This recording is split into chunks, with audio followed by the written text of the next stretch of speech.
are all Charlie.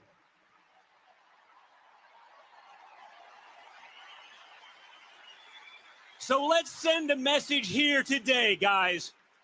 I want to make sure the world hears us loud and clear. Will you surrender? Will you back down? Will you give up in fear? Good. If you're among the millions of people watching today, please see this and know you are not alone.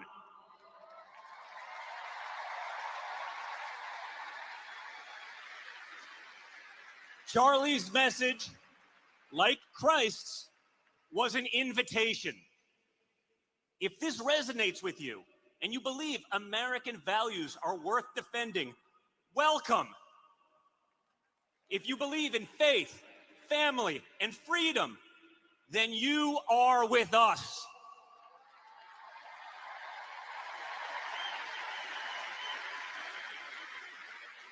No matter your past, no matter how you've voted, no matter where you come from, this movement is your home.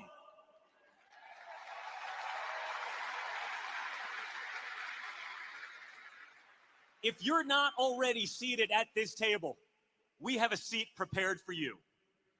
If you believe in God and family and country, you are one of us. If you believe our government should put the interests of our citizens first, welcome. If you believe American workers deserve dignity and American families should be able to afford a good life on one salary, welcome.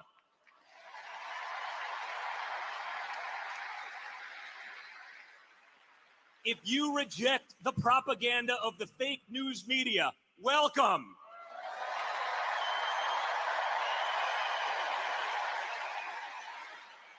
If you want to eradicate the criminal cartels and get drugs out of our communities, welcome.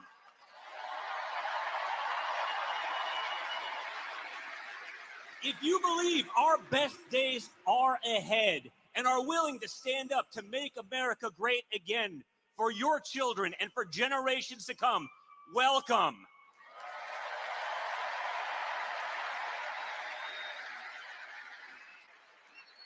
Charlie loved this country, its people, and the work of persuading others to believe in something greater than themselves.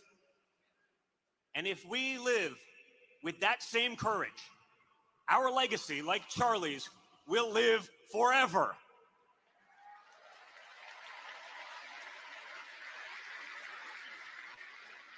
Charlie, my brother, we love you, we miss you, and we will not let you down.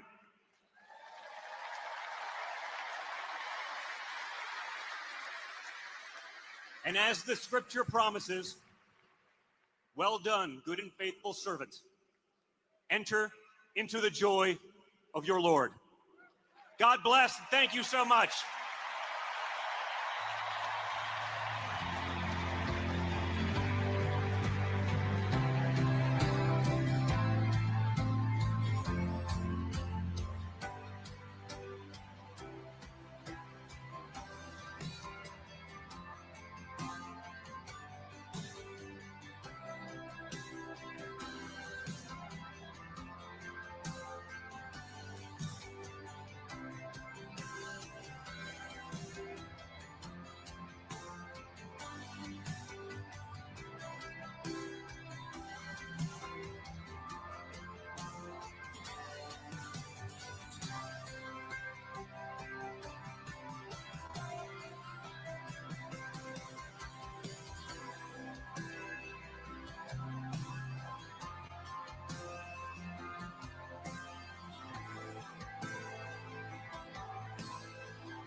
Ladies and gentlemen, the Vice President of the United States of America, J.D. Vance.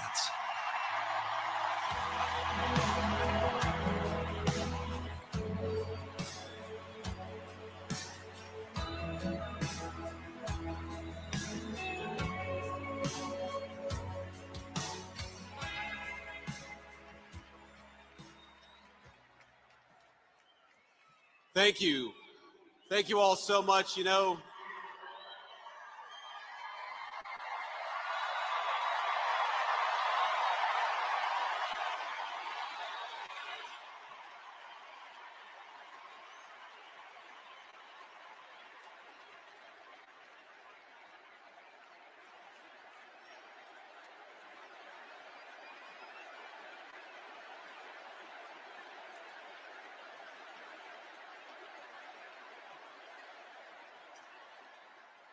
know, I can't help but think that they tried to silence my friend Charlie Kirk. They tried to silence our dear friend Charlie Kirk. And tonight, we speak with Charlie and for Charlie louder than ever.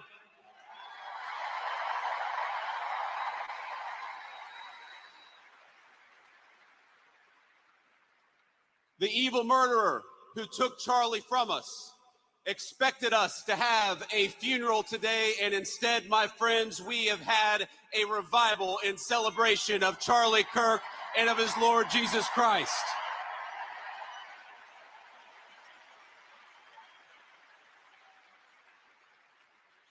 We gather here in this stadium in the hot Arizona sun, shielded in a great shining city our fathers raised out of the desert. And from this desert, Charlie Kirk built a movement. He transformed the face of conservatism in our own time, and in doing so, he changed the course of American history.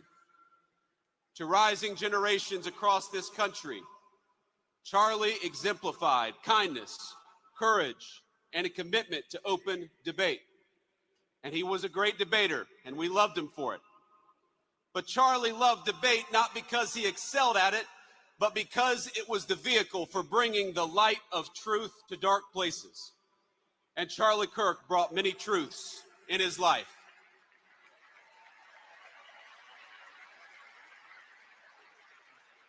Charlie brought the truth that young people deserved a stake in the future and that they deserved to have a voice. He brought the truth that marriage and family were the highest callings, far more important than any job or educational credential. He brought the truth that our nation would fade unless it brought order to its neighborhoods and prosperity to its people. He brought the truth that life was precious and we must fight to protect it at all stages and at all times.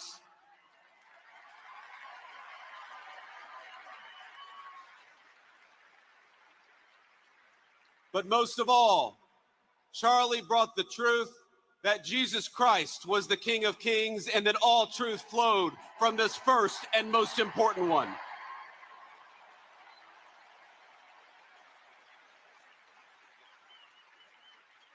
But Charlie, he did so much more than tell the truth, he lived it. Charlie understood that the best evangelization was not in what you said, but in how you lived your life. And in this city, he lived his life well. He raised a wonderful family. He had a beautiful wife, 2 beloved children, and a loving and godly home. In this, he showed us the importance of family. He lived 3 decades he had on this earth with a sense of Christian virtue that would make any man, any person proud. And in this, he showed the importance of following God. He was a kind-hearted man, a hardworking person, and any parent would be proud to have him as a son. In this, he showed the virtue of industriousness. He was present and loving as any child would hope of his or her father, and in this, he showed the importance of strong Christian fatherhood.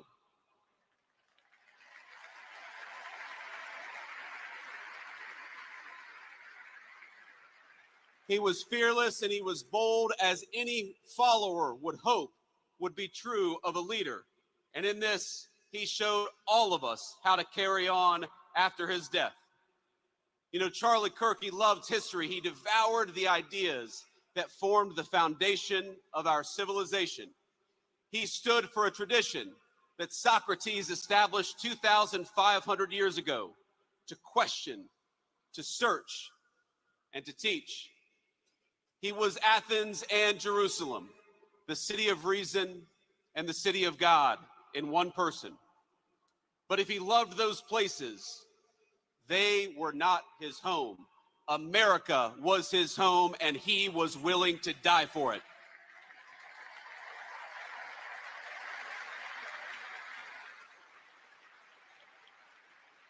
You know, Charlie, he loved this country with a contagious intensity. Anybody who talked to him knew it and felt it.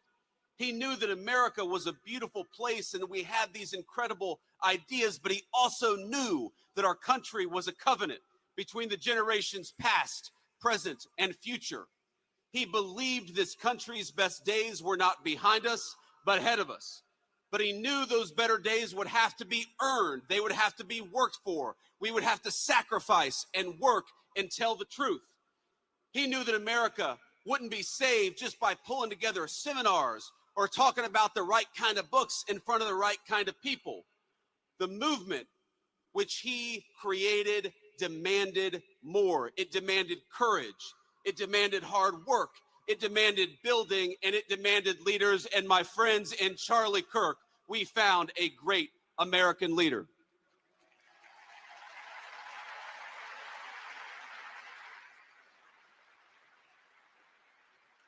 Now, our whole administration is here, but not just because we love Charlie as a friend, even though we did, but because we know we wouldn't be here without him. Charlie built an organization that reshaped the balance of our politics. Turning Point brought millions of young people into conversation with one another, brought millions of people into advocacy. He asked of us, not just that we talk about saving our country, but that we actually go and do it, and we do it together.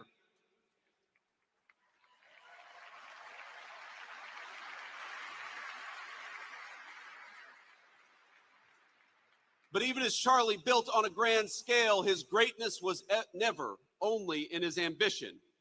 It was measured in the everyday moments as well, in the way that he treated ordinary people each and every single day. You know, you learn a lot about someone by how they treat others when the cameras aren't on.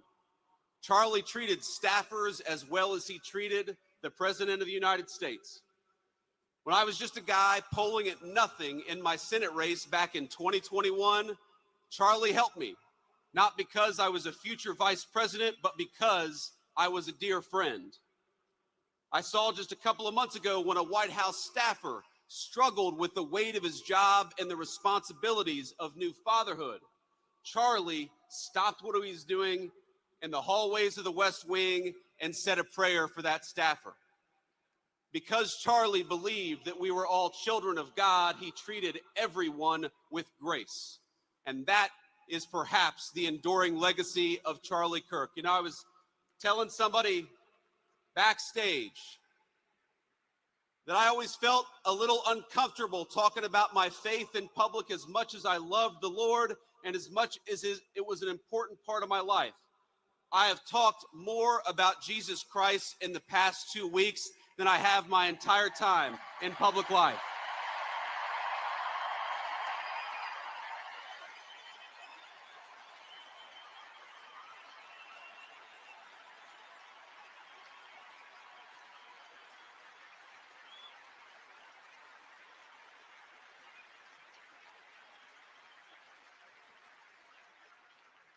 And that is an undeniable legacy of the great Charlie Kirk. You know, he loved God. And because he loved God, he wanted to understand God's creation and the men and women made in his image.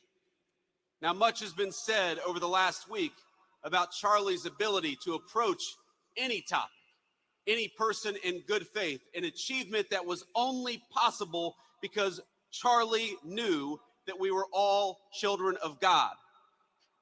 He knew deep down the truth of Scripture. And from that confidence, everything else flowed. That unshakable belief in the gospel led him to see differences in opinion, not as battlefields to conquer, but as way stations in the pursuit of truth. He knew it was right to love others, your neighbor, your interlocutor, your enemy. But he also understood his duty to say what is right and what is wrong, to distinguish what is false from what is true.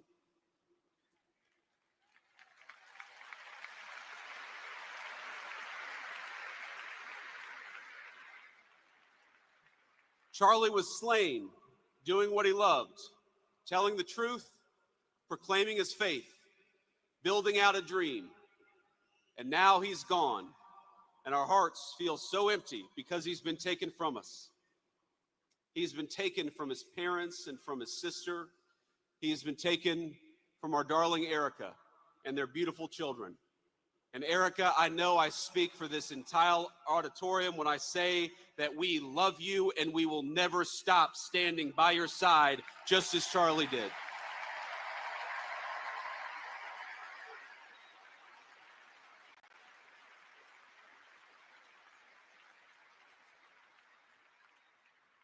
He was taken from us by those who despise the virtues that actually made our civilization great to begin with. Dialogue, truth-seeking, family, and faith. In the wake of his death, we have seen some of the very worst parts of humanity. We have watched people slander him.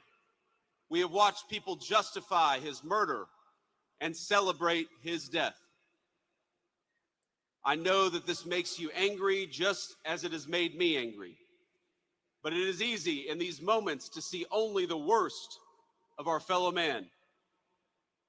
I found myself wishing that I could pick up the phone and talk to my friend and ask him for his advice and his counsel, to ask him how to respond to such hate and the souls from which that hate springs. But I can't call my friend because he was murdered for speaking the truth. I can only guess at what he might say and what he would encourage me to do. And here's what I think. I think he would encourage me to be honest that evil still walks among us. Not to ignore it for the sake of a fake kumbaya moment, but to address it head on and honestly as the sickness that it is.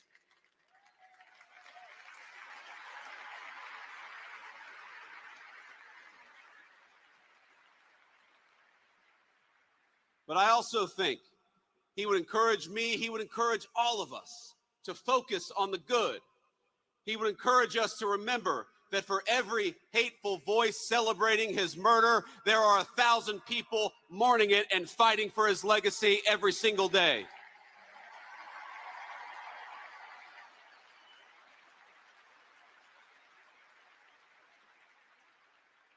He would tell me to pray. I'm certain of it. He would tell me to pray for my friends, but also for my enemies.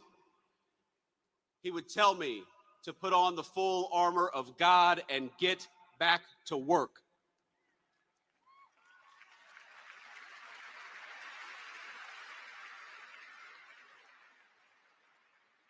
He would tell us to commit ourselves to telling the truth and to fight for that truth each and every single day.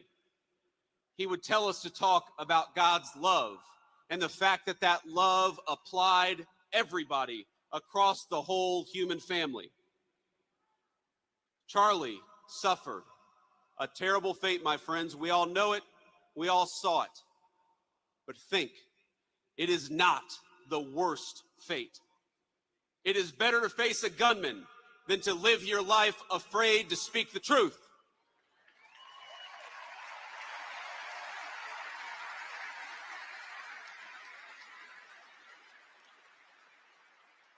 It is better to be persecuted for your faith than to deny the kingship of Christ.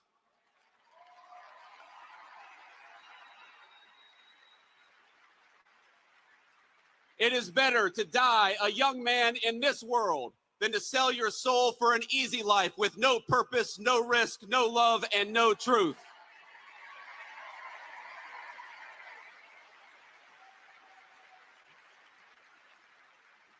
Christ told us in the Gospel of John, I have said these things to you, that in me you may have peace.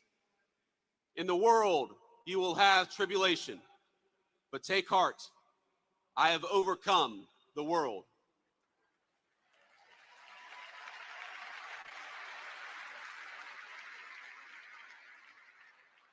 Charlie took heart, and now we must do the same.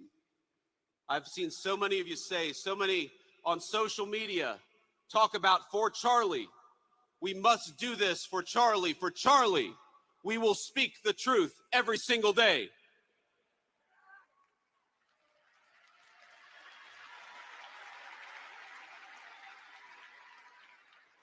For Charlie, we will rebuild this United States of America to greatness.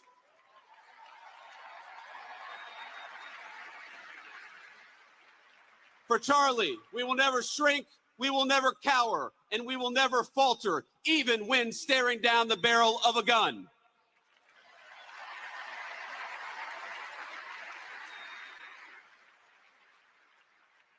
For Charlie, we will remember that it is better to stand on our feet defending the United States of America and defending the truth than it is to die on our knees.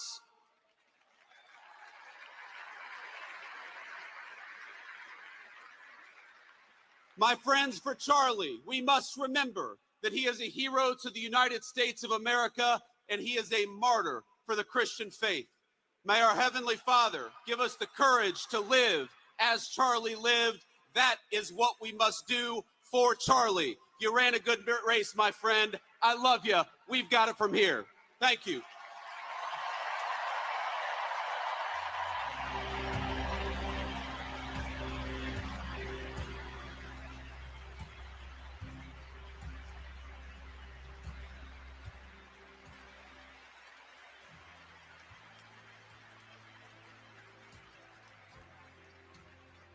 Wow.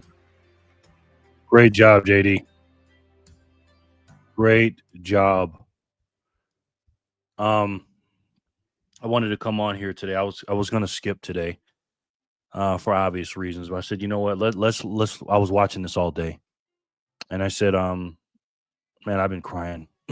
crying. And I said, you know, let's get to the main speakers. You know, Don Jr., JD, Trump, and I'll see what they got to say. How's everybody doing? Rizna, good to see you. Very good to see you. Obviously, this is a different Sunday show. We got Charlie Kirk's memorial, over 70,000 people in attendance there. And there's no lack of love in that place for that man. Good to see you, Resna. I'm bored. Rudy Gamer, how are you? Lauren, how are you, sir? Good to see you, man. Hello, everyone. Thanks for coming in. Jenny, legendary. Jenny, thank you so much. I just got your huge donation. I really appreciate that so much. Jenny sent in a Jenny Zap, a Jen Zap, a 1, 2, 3, 4, even before the show started. So thank you so much, Jenny. I really, really appreciate that. How are you, Jenny Legendary? Lauren, hello, Rudy Gamer. Sharper, good to see you, my brother. A man of God, Acts 16:30-31, and brought them out and said, Sirs, what must I do to be saved? And they said, Believe on the Lord Jesus Christ, and thou shalt be saved, and thy house, unquote. Jesus is the only way. That is right. That is correct, Sharper. Thank you for that. Hi, Lauren Stern. Sharper, hello. Hope everyone is well as we can be, Sharper. You know, this is this day that you know, wasn't looking forward to, but we have to do it. You know, they say God works in mysterious ways. That young man, 31 years old, did more than people could did in 10 or 20 lifetimes in a short time here. And he's woken up the world, that's for sure, Sharper. Jen, Sharper, hello. How are you, Sharper? Good to see you. Thank you for so much for coming in. And I hope you're well too, my brother. Lawrence Stern, boom. Hey, bro. Good to see Trump and Elon close again, it seems. Yeah. Yes. Hopefully this will bring people together and put the demons over there, and then the people that were on the fence or thought they were on that side can come over to our Lord and Savior Jesus Christ. Joining in while eating my chicken and dumplings. That finally just got done. Good, Jenny. Good. Thank you so much, Jenny. I appreciate you. And we're gonna do a few spins here. I didn't share the video, so let me do that. But they're doing a little commercial break. So let me see if I can send this video in. Thank you guys so much for joining me on a Sunday. I appreciate it. I really do. I was just watching some stuff on Charlie Kirk and watching CNN and stuff like that. These people, MSDNC and stuff, they're just a propaganda network to this point. It's crazy, man. It's insane. All right, let me see. Send it to that. We're live. So much love this young man has received all over the world. It's incredible, man. You know you're somebody when you see a funeral with that many people. You know what I mean? Look at that.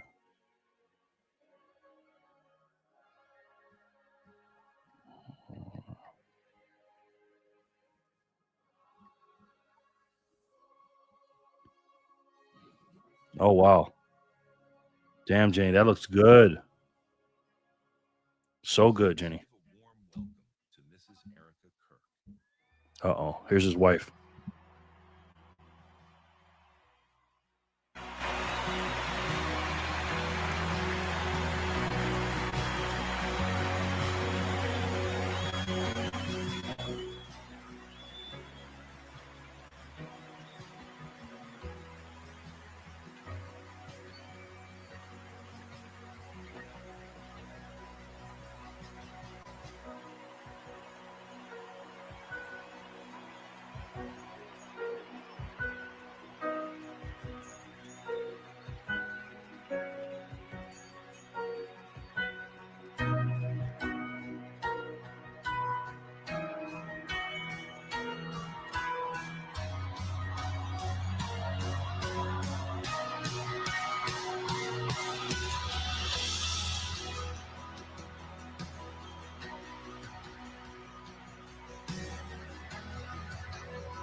Hello.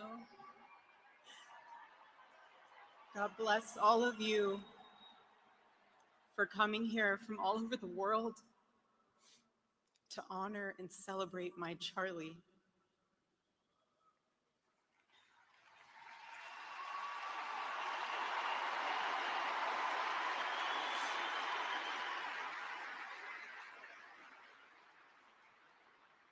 Just a few miles from here, 2 years ago at America Fest 2023, Charlie delivered a speech on stage for our TPUSA Faith event. Charlie loves speaking off the cuff. He's very good at that, without a script. So I personally didn't know what he was going to say. And what he chose to speak about that day was his submission to the will of God. He quoted one of his favorite Bible verses, Isaiah chapter 6, verse 8. "Here I am, Lord. Send me." After Charlie finished, I met him backstage and I spoke to him, and I'll never forget this. I said, "Charlie, baby, please talk to me next time before you say that statement. Because when you say something like that, there is so much power in that verse. When you say, 'Here I am, Lord, use me,' God will take you up on that." And he did with Charlie.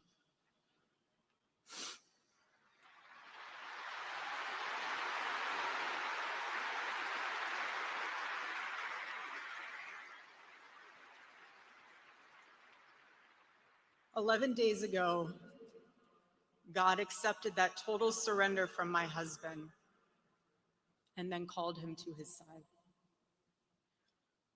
More than anything, Charlie wanted to do not his will, but God's will. And over these past 11 days, through all the pain, never before have I found as much comfort as I now do in the words of our Lord's Prayer, 'Thy will be done.'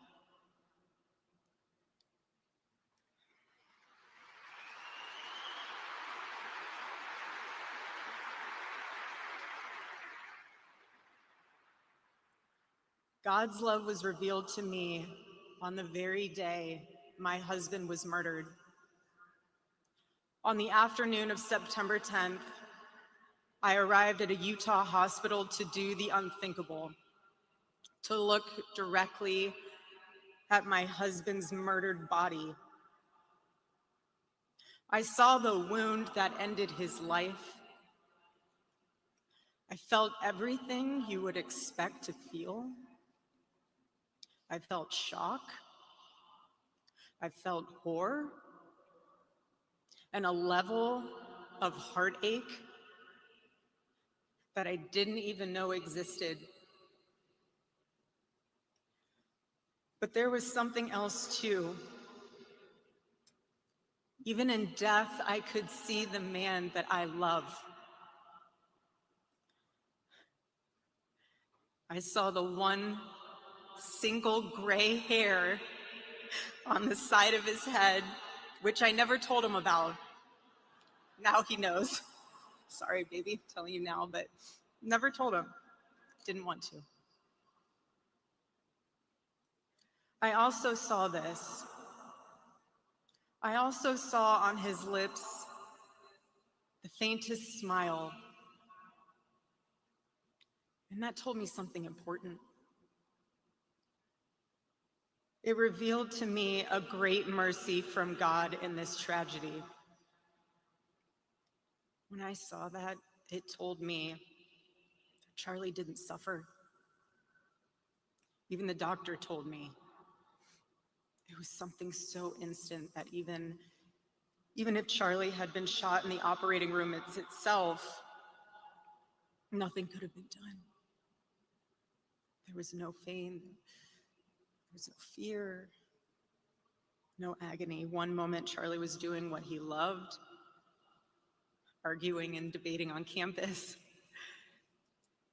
fighting for the gospel and truth in front of a big crowd.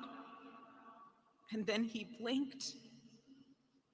He blinked and saw his Savior in paradise.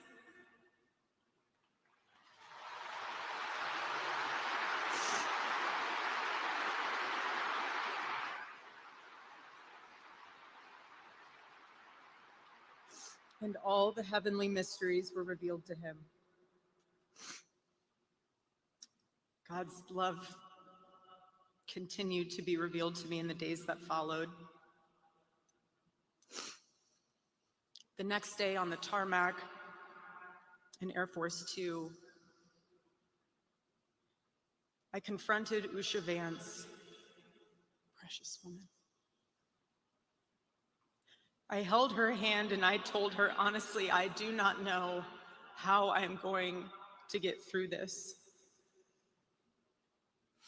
She told me something.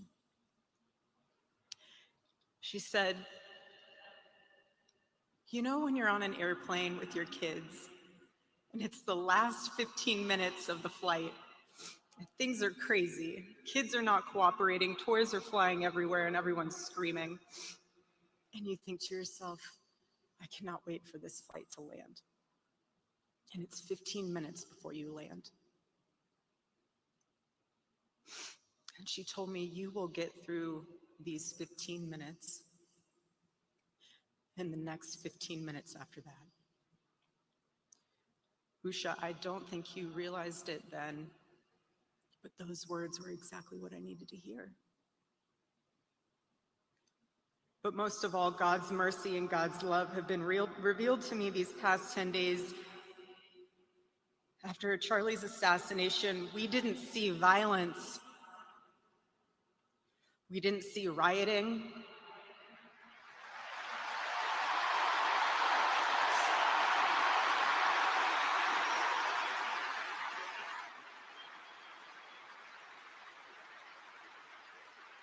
We didn't see revolution.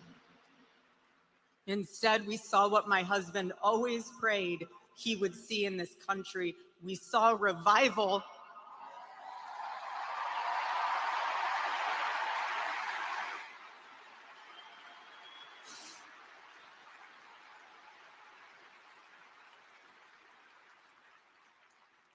This past week, we saw people open a Bible for the first time in a decade. We saw people pray for the first time since they were children. We saw people go to a church service for the first time in their entire lives.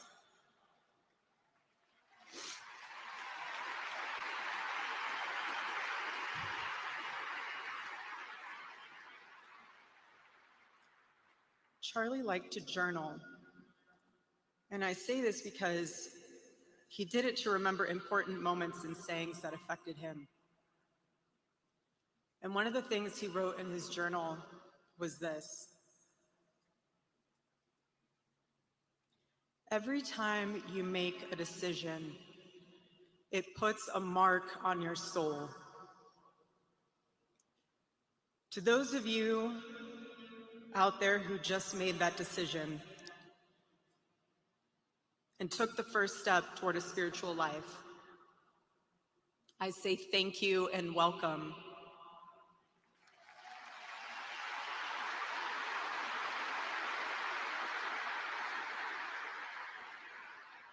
One day, I hope you look back and realize it was the most important decision of your life, because it is. All of you who are already believers, it is your job to shepherd these people. Do not take that lightly. Water the seed of their faith. Protect it and help it grow. Every day as Charlie rode into the office, he would go through his contact list. And I know there's many of you who were impacted by this. He would go through his contact list and send Bible verses for the day. He knew that faith was a habit. The more you live it, the more it grows. But know this too: the seed has only just been planted. The enemy will tempt you the most in a time like this one. God will always be there for you, but you must choose to mark your soul again and again in the direction of Christ.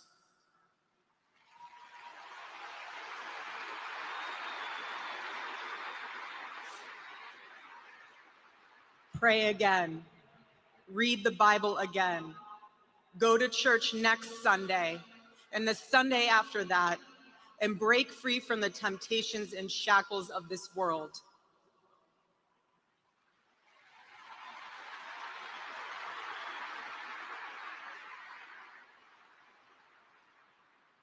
Being a follower of Christ is not easy. It's not supposed to be. Jesus said, if anyone would come after me, let him deny himself, take up his cross and follow me. He said he would be persecuted. He said we would be persecuted. And Charlie knew that and happily carried his cross all the way to the end. And I want all of you to know, while Charlie died far too early, he was also ready to die. There was nothing he was putting off. There was nothing that was too hard or too painful, or nothing that he just felt like he didn't want to do it. He left this world without regrets. He did 100% of what he could every day. But I want you to know something. Charlie died with incomplete work, but not with unfinished business.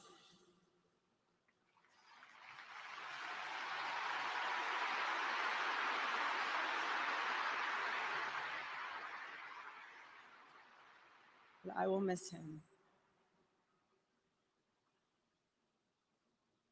I will miss him so much because our marriage and our family were beautiful.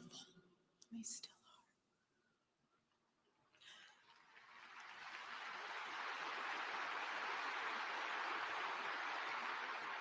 The greatest cause in Charlie's life was trying to revive the American family. When he spoke to young people, he was always eager to tell them about God's vision for marriage and how, if they could just dare to live it out, it would enrich every part of their life in the same way that it enriched ours.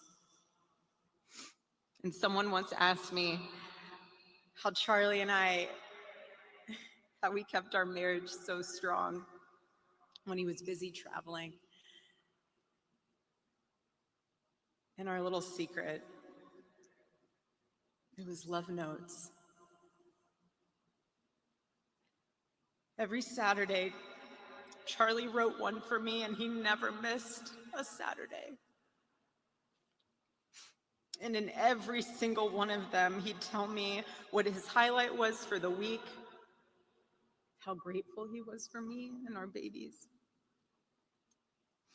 And always at the end, he would always end it with asking the most beautiful question. He'd always end it by asking, please let me know how I can better serve you as a husband.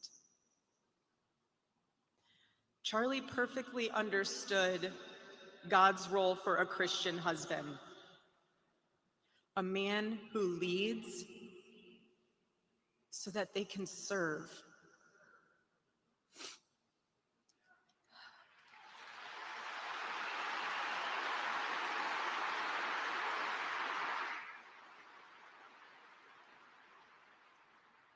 To all the men watching around the world, accept Charlie's challenge and embrace true manhood. Be strong and courageous for your families. Love your wives and lead them. Love your children and protect them. Be the spiritual head of your home. But please be a leader worth following. Your wife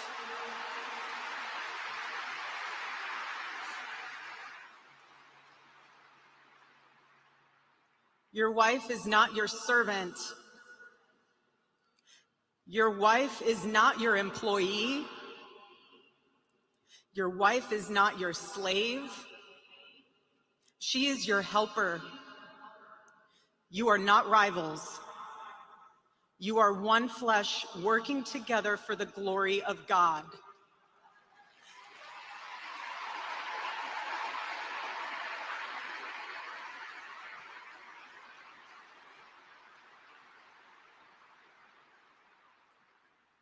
I was Charlie's confidant. I was his vault, his closest and most trusted advisor, his best friend. I poured into him and loved him so deeply, empowered him, because his love for me drove me to be a better wife. Every day he honored me, and I prayed that I could be the wife that God needed me to be for my husband. Women, I have a challenge for you too. Be virtuous. Our strength is found in God's design for our role. We are the guardians. We are the encouragers. We are the preservers. Guard your heart. Everything you do flows from it. And if you're a mother, please recognize that is the single most important ministry you have.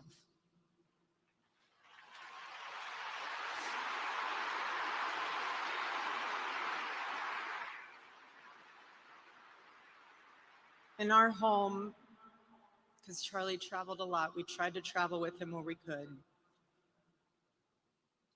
But I made sure that when Charlie returned from work, it was his sacred landing place, away from the worries of the world.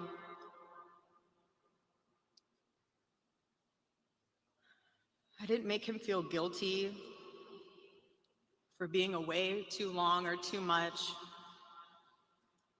or getting home too late. I always told him, home is here for you, and it'll be ready for you. And I made it into this place where he wanted to be as soon as possible when he was on the road. There was no keeping score between us. We were a team, working together for the same mission.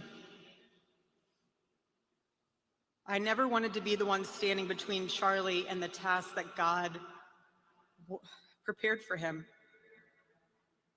had set for him.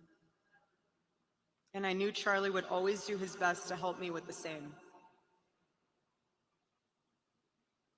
My marriage with Charlie was the best thing that ever happened to me. And I know it was the best thing that ever happened to him as well. He wanted everyone to experience that joy.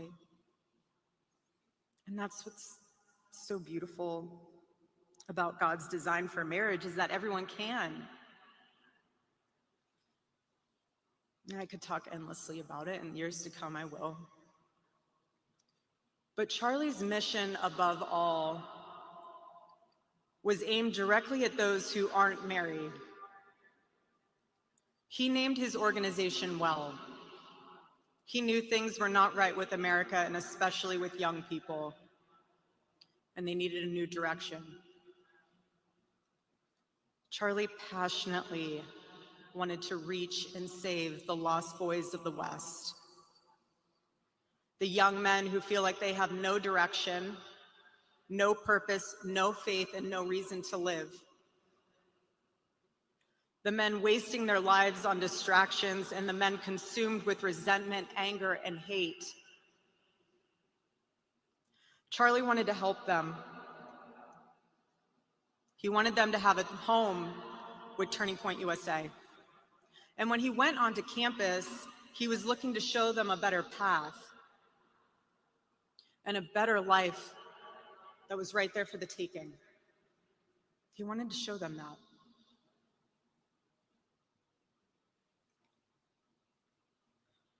My husband, Charlie, he wanted to save young men just like the one who took his life.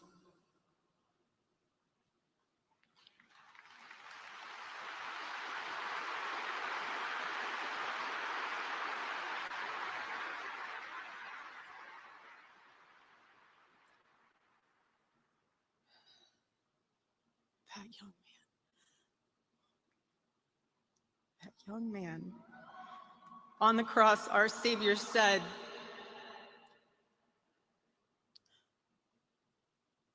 "Father, forgive them, for they not know what they do." that man, that young man, I forgive him.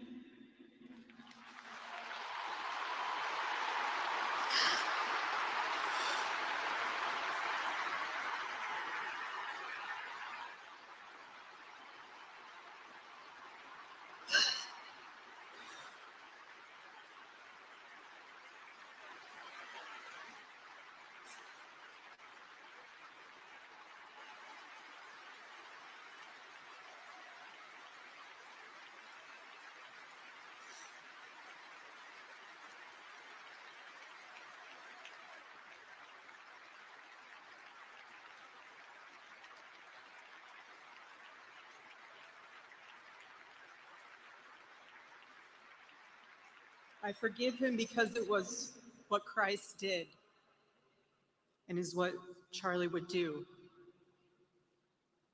The answer to hate is not hate. The answer we know from the gospel is love, and always love.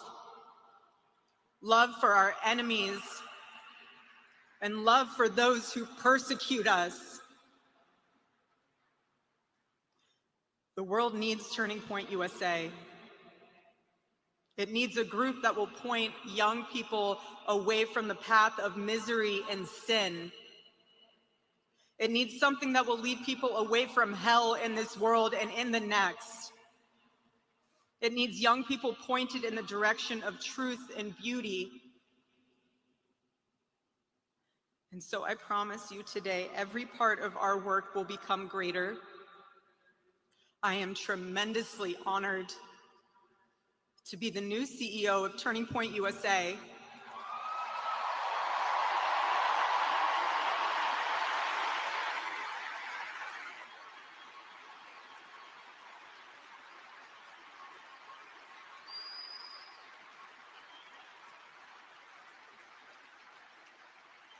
I do not take that lightly. Charlie and I were united in purpose. His passion was my passion, and now his mission is my mission. Everything that Turning Point USA built through Charlie's vision and hard work, we will make 10 times greater through the power of his memory. Chapters will grow, thousands of new ones will be created. TPUSA Faith will add thousands of new pastors and congregations.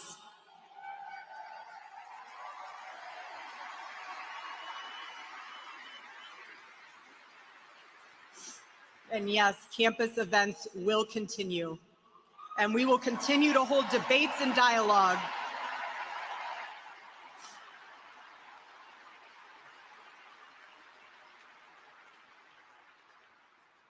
The First Amendment of our Constitution is the most human amendment. We are naturally talking beings, naturally believing beings. And the First Amendment protects our right to do both.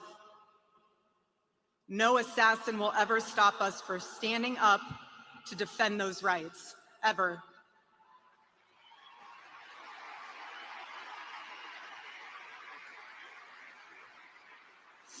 Because when you stop the conversation, when you stop the dialogue, this is what happens. When we lose the ability and the willingness to communicate, we get violence. And as I stand here now and I look at this beautiful photo of my husband in front of me hanging in the stadium, I think of my husband 13 years ago. I hadn't met him yet. He was 18 years old, a man barely out of high school, running around the halls of the RNC without $1 in his pocket and a single contact in his phone. People who saw him said that he didn't know what he was doing, but he did. He did know what he was doing. He knew exactly what he was doing. He was going to change the world, and he did. Charlie's life was a turning point for this country. It was a miracle. Let that miracle that was Charlie's life be your turning point as well. Choose prayer. Choose courage. Choose beauty. Choose adventure. Choose family.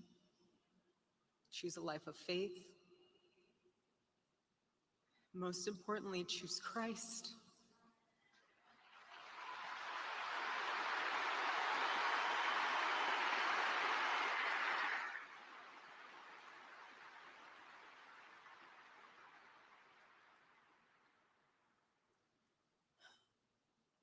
I love you, Charlie, baby.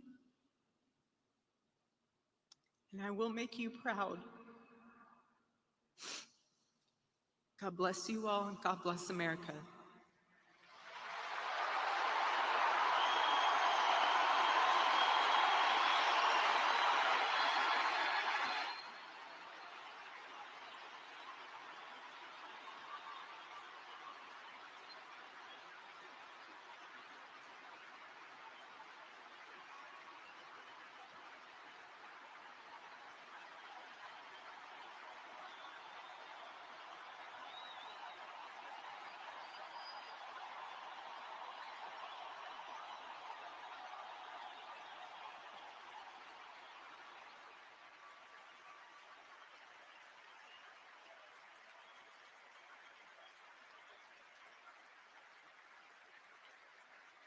Wow. What a beautiful, strong woman. And what a beautiful speech. I'm so glad I'm here with you guys doing that. That was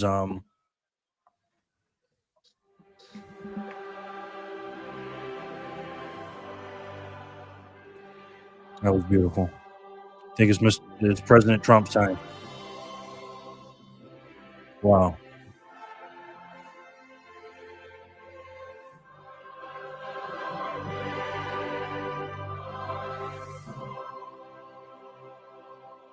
Please welcome to the stage the 45th and 47th President of the United States, Donald J. Trump.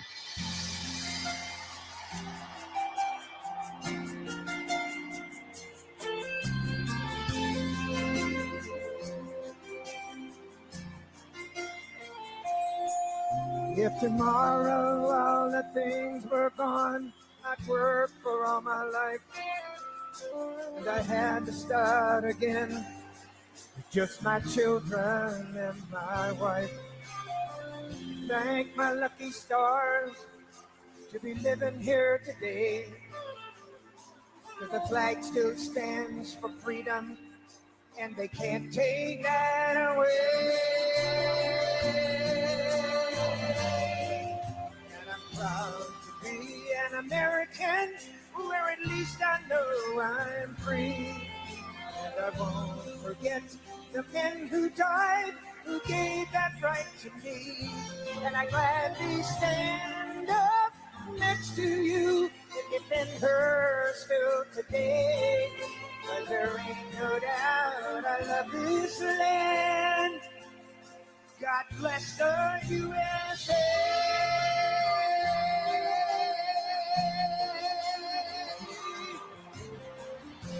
For America, for Charlie Kirk. From the lakes of Minnesota to the hills of Tennessee, across the plains of Texas, from sea to shining sea, from Detroit to Houston, oh, and New York to LA. There's pride in every American heart, and it's time we stand and say that I'm proud to be an American, where at least I know I'm free. And I won't forget the men who died, who gave that right to me. And I gladly stand up next to you and defend her still today. 'cause there ain't no doubt I love this land. Sing it! God bless the USA.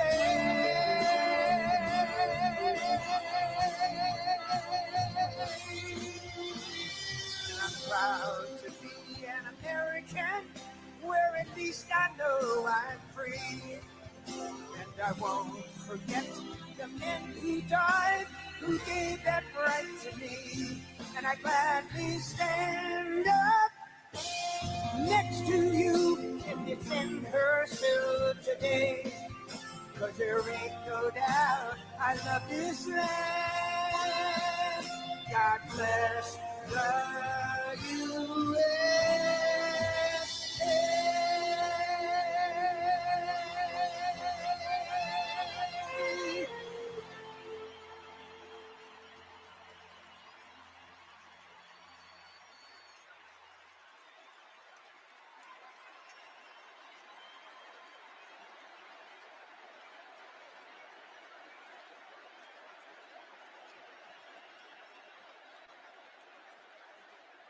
Well, I want to thank you very much, Lee. You've been there from the beginning with us, Lee, and we appreciate it. Nobody can sing that song like Lee Greenwood. Thank you very much, Lee, very much for being here. And his voice has not changed, you know? Pretty amazing. And a special thank you to Erica, because today, America is a nation in grief, a nation in shock, and a nation in mourning.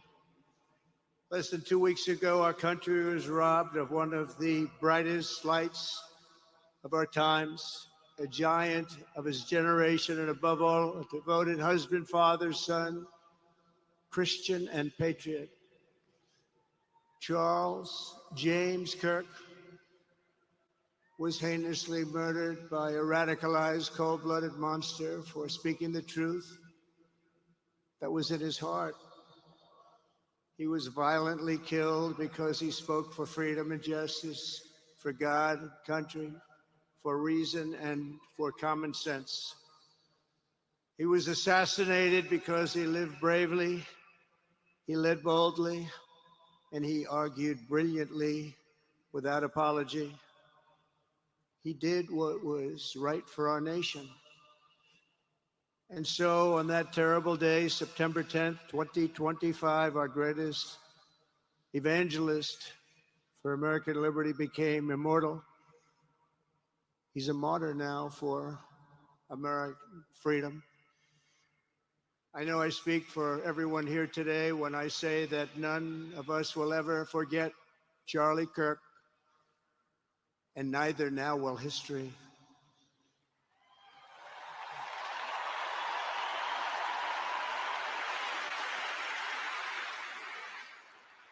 Because while Charlie has been reunited with his creator in heaven, his voice on earth will echo through the generations, and his name will live forever in the eternal chronicle of America's greatest patriots. He will live forever. To Charlie's incredible and beautiful widow, Erica, we know the weight of this monumental loss is almost unbearable. But even in the midst of heartache and pain too great to even fathom, you have somehow found the strength and deep faith to be a comfort to millions and millions of people. And thank you very much, Erica. Thank you very much.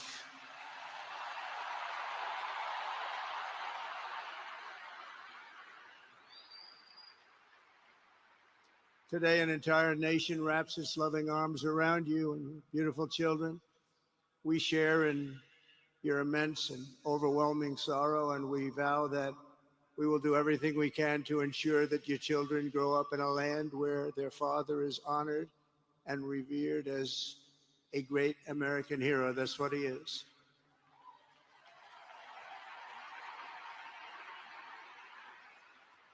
To Charlie's parents who lost their beloved son, and to the entire Kirk family, we know that no words can ever be enough to fill the void he leaves behind. That's a void that just can't be filled. but I hope the extraordinary outpouring of emotion over these past 11 days has comforted you with the knowledge that your son brought more good and love into this world in his 31 short years than most people, even very, very successful people, can bring in a lifetime.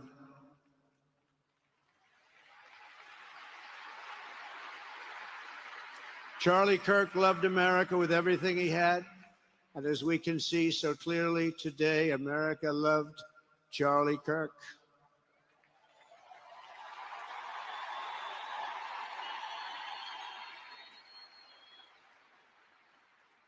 And he could always draw a big crowd. Look at this today. Look at what's gone on. This is a big crowd.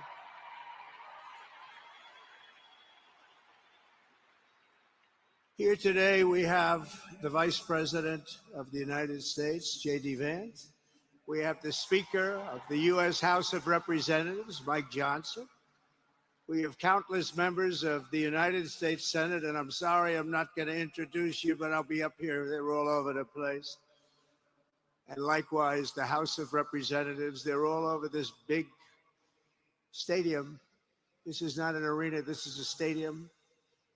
Our great cabinet and this stadium packed with rafters of people, not to mention the one across the street that also has tens of thousands of people. And they're watching us on screen right now.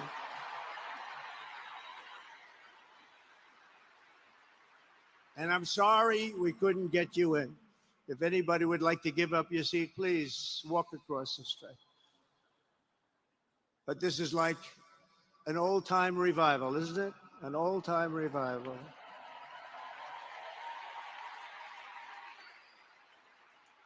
For millions of Americans, especially young people, it is agonizing and unthinkable to say goodbye to a patriot whose heart still had so much to give. It's so much.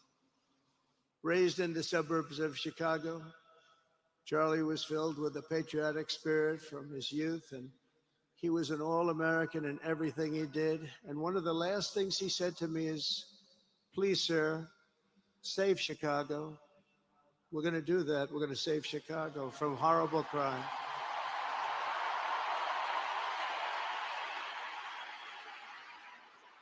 In high school, he was the quarterback of the football team and the captain of the basketball team. He was a good athlete. A lot of people don't know that about Charlie. He was an Eagle Scout who spent his school lunch breaks listening to another champion for liberty, somebody that he greatly admired, Rush Limbaugh.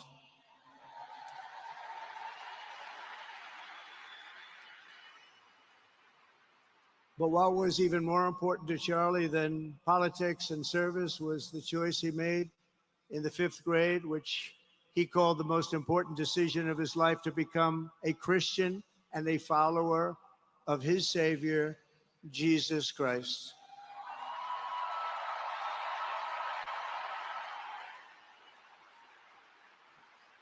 Inspired by faith and his love of freedom, Charlie did something remarkable when he was just 18 years old. On the advice of a mentor who told him to put off going to college because he was doing so well, he devoted his life to converting young people to the conservative cause. How did he do? Take a look. How did he do?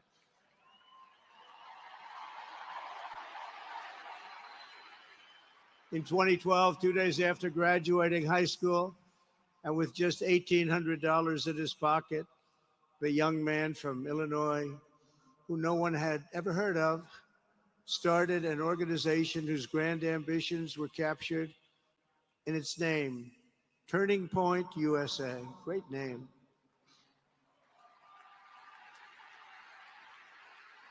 And I have a feeling it's going to be bigger and better than ever before. Does that make sense? It's going to be bigger and better than ever before. Look at what's happening. 12 years ago, Charlie walked onto his first college campus, the very liberal University of Wisconsin at Madison.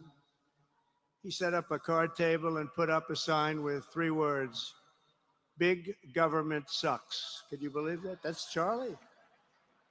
That day, Charlie talked to every student who approached him, most of whom were probably quite a bit older than he was.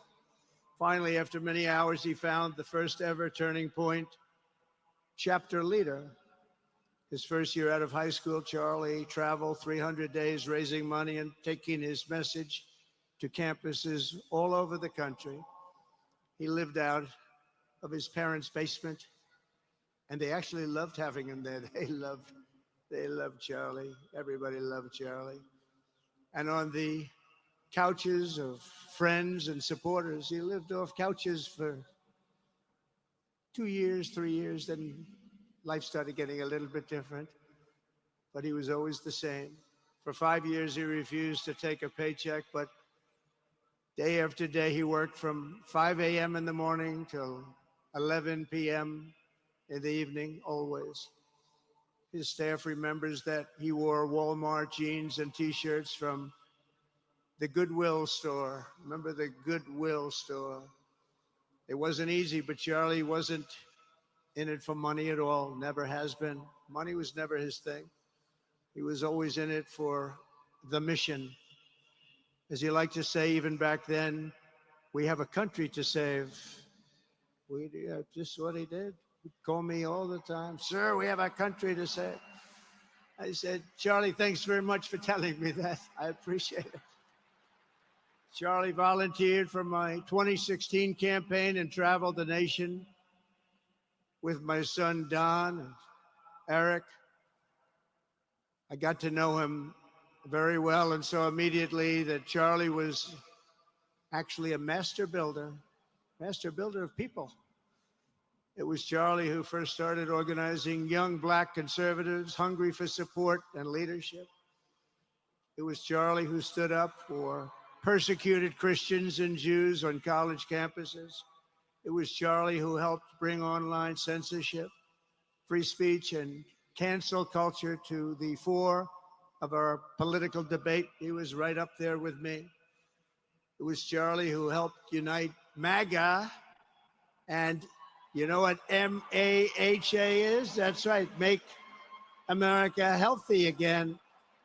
And tomorrow we're going to have one of the biggest announcement, really medically, I think, in the history of our country. We're going to be doing it with Bobby and Oz and all of the professionals. I think you're going to find it to be amazing. I think we found an answer to autism. How about that? Autism. Tomorrow, we're going to be talking in the Oval Office in the White House about autism, how it happens, so we won't let it happen anymore, and how to get at least somewhat better when you have it, so that parents can help their child, their beautiful child. That's a big one. I've been bugging everybody over there, get the answer to that. You know, 20 years ago, 1 in 10,000 were born with autism. 20 years ago. The most recent survey says 1 in 12. How bad is that? That's for young boys, baby boys, but also girls, a little bit better. It's about 1 in 20. But we can't, because obviously there was something really wrong, and we think we know what that is. It's going to be, I think it's going to be one of the most important news conferences I'll ever have, and I look so forward to it.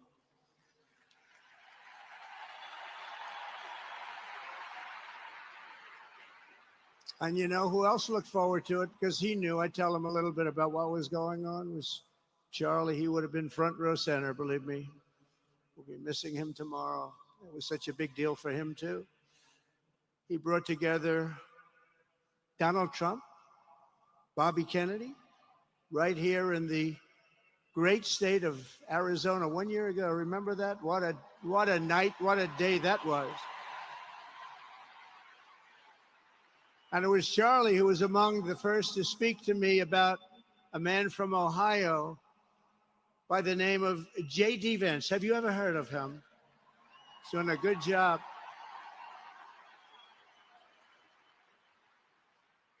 But Charlie would often call me, sometimes the night before a big event, the other side of the country. And he'd ask me and say, do you think you could come and speak at the event? The following day, right? I'd say, Charlie, I'm the president of the United States. You want me to travel 4 hours by plane? And you know, sometimes I did it. He was a very good guy. He was a very convincing guy. He didn't stop, but he would ask for things like that. Sir, could you be tomorrow in California? I said, Charlie, give me a break, please. He just wouldn't stop, and he succeeded.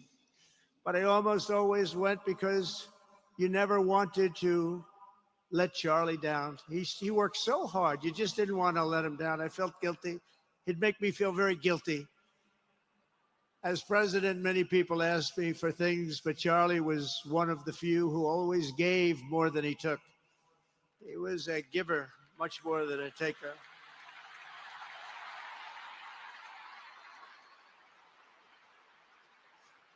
And no matter how big Charlie became, no one was too small for him to notice. He was good to everybody. Didn't matter. Several years ago, a fourth grader asked Charlie to appear on his podcast, which was probably only watched by the parents of that fourth grader.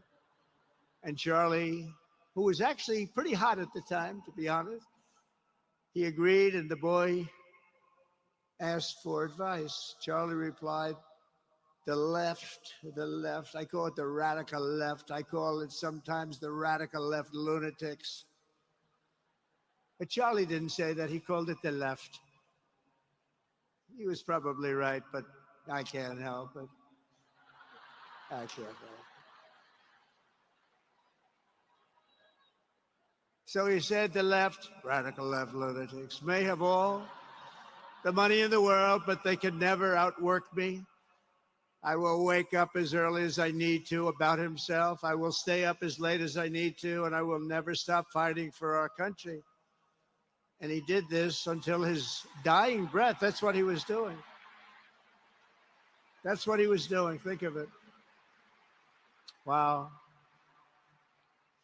What a horrible moment. I was in the Oval Office when I heard they came in, and it was like a surreal experience, a terrible, terrible. I had some very big people in the Oval Office, and I was in the midst of a very important conversation for our country, big people, the biggest. And I said, you have to leave now. When they told me that, they told me in front of a group of very powerful people. I said, you have to leave now, right now, please. Right now. You have to leave, go. By his own determination and skill, Charlie Kirk built Turning Point from his humble beginnings, the beginnings that nobody believed could ever end up something like this, into a great movement and a juggernaut of American politics. And, you know, we have a massive stadium loaded up with people, but he got tremendous crowds before he had this kind of horrible news and before we had to hear what happened so terribly. He delivered more than 250 speeches a year at over 200 colleges and universities. And that was at a time when it was not really vogue to go to colleges and universities if you were a conservative. It really took great courage. And we used to talk, and I said, you know, I think they're much more conservative than we know. And he agreed, but it just wasn't something that was happening because the radical left would do very bad things, very dangerous things. But Charlie set up chapters on 2,200 campuses and spoke at more than 1,000 churches. He launched a podcast and radio show that grew to an audience of 1 million Americans a day, one of the bigger shows on radio. And Charlie didn't just bring young people into the movement. All of a sudden, it started to grow by leaps and bounds. By 2024, we won more young people than any Republican candidate in the history of our country, including, for the first time, a majority of Males under 30, can you believe it? Remember when Republican presidential candidates would get 4%? No, we did unbelievably with young people. And he was a big, big factor. Unbelievable. But he made me work for it. Sir, you have to make a speech here. You have to make a speech there. But we did it and we won. And our country is doing unbelievably well now. We had a country that was dead 1 year ago, and now we have the hottest country anywhere in the world. And Charlie helped us make it that. One of the great people.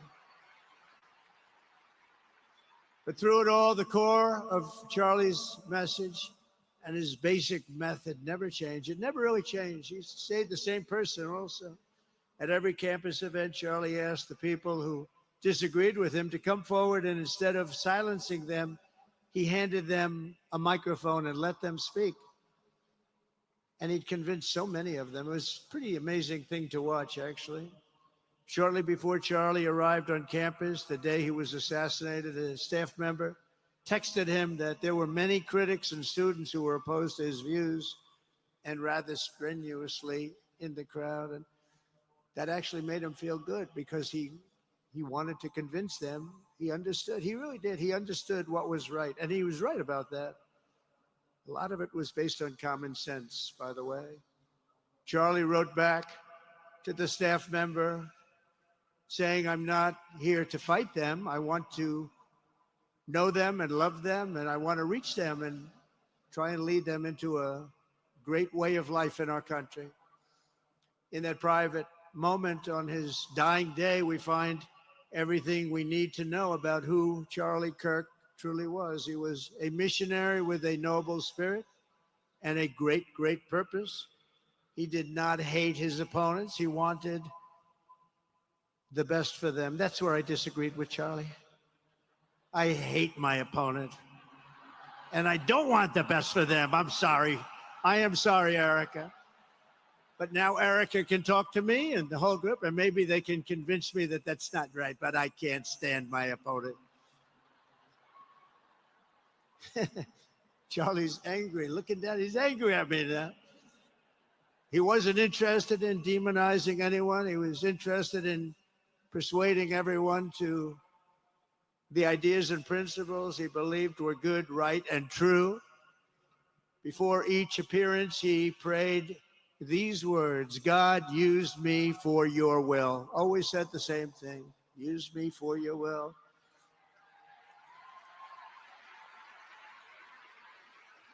And that is exactly what God did. When you think, that's exactly what he did. The more success Charlie had, and he was getting more and more successful, the more dangerous his mission became. On campuses all over the country, his quest for open dialogue was met with menacing hate. There were bomb threats, pulled fire alarms, and countless rage-filled radicals who tried to shout him down. It was nasty. I used to say, Charlie, this is nasty stuff you're doing. At one event, police had to build barricades to protect students from an angry mob of thugs. Many of these people, by the way, are paid a lot of money to do this. They're agitators. They're paid agitators. Remember that. When you see they all have the same beautifully printed sign, every sign is identical, comes out of a top-level print shop. That's not the signs that are made in somebody's basement. Those are paid for by very bad people, and hopefully we're going to be finding out through the DOJ who those people are.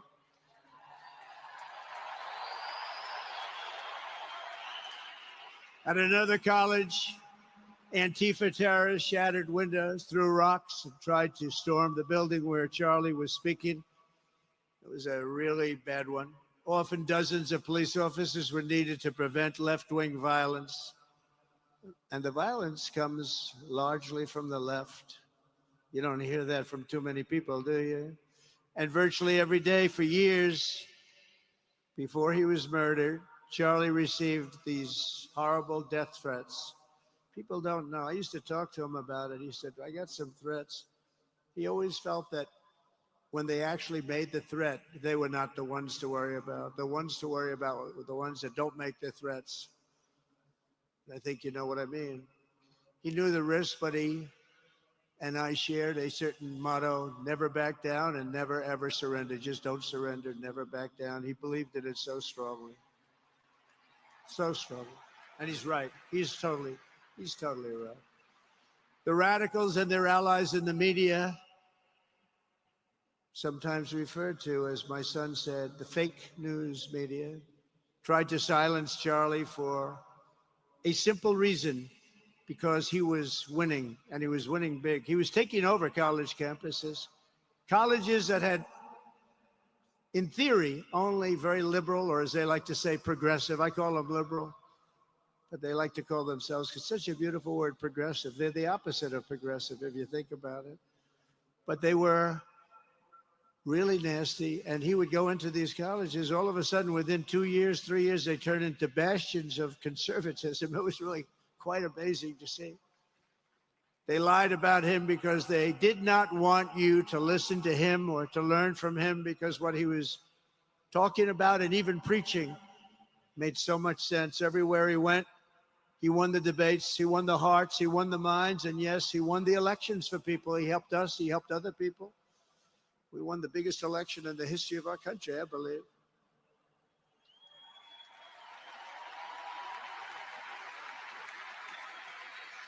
Charlie Kirk was without a doubt among the most influential figures in the most important election in the history of our country. The election of, that beautiful day, November 5th, 2024. Do you remember that day? It was 9 months ago. What a day that was. I mean, we had a pretty good day in the first one. And I must tell you, on the second one, we had a phenomenal day. But a lot of bad things happened. And now that's not even questioned. They cheated like dogs, but we got them back, didn't we, huh? We got them back. But we owe Charlie a profound and eternal debt of gratitude now. Just like Charlie and Erica made Turning Point hot, we are looking at a country that has the chance to attain a level like never before. Tariffs are making us rich again, richer than anybody ever thought was possible. And the only one challenging them are people that hate our country or foreign countries that are paying a price, because they did the same thing to us for years.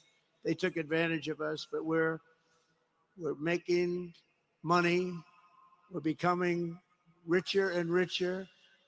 And we're taking care of our people better and better when we do that. And we can take care of other countries better and better. But we're doing unbelievably well. The tariffs have really been a hold. The election was big, but the tariffs, because of the election, came in. And remember, other nations do that to us. And Charlie understood that. He saw the money.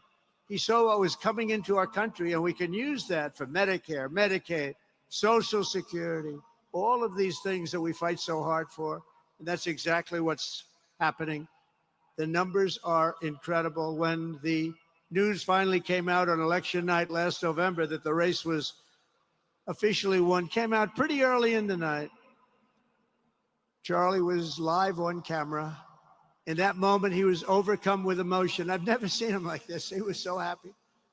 For a long while, he said nothing. His eyes were filled with tears, and then he buried his face in his hands and he started crying. That wasn't the Charlie I knew, but in thinking about it, it actually was the Charlie I knew, because he had a tremendous heart.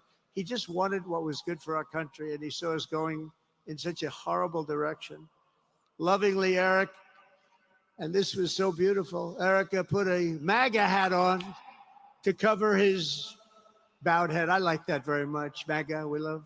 Does everybody love MAGA? Make America great again.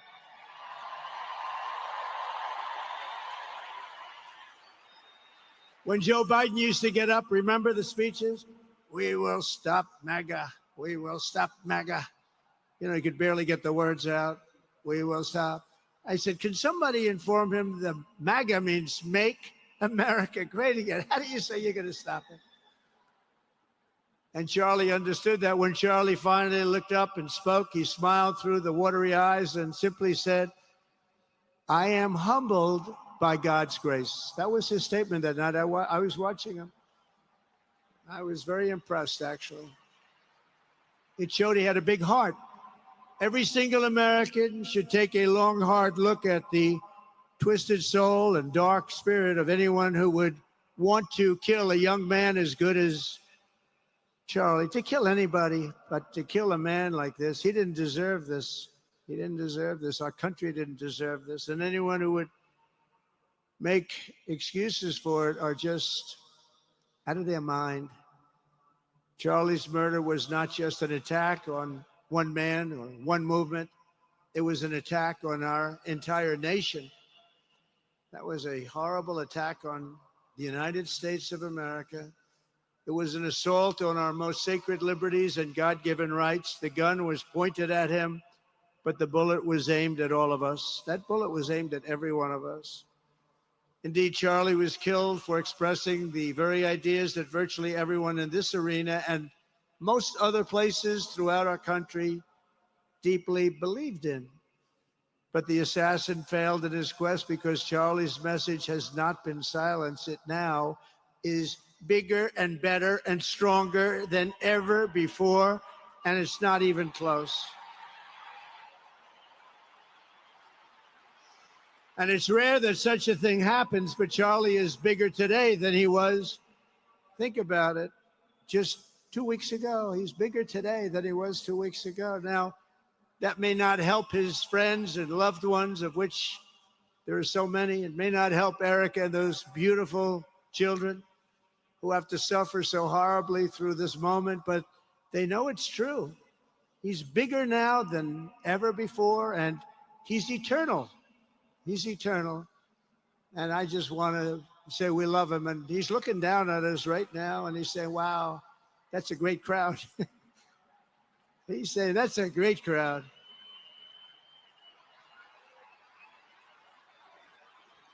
And it's a great crowd of patriots.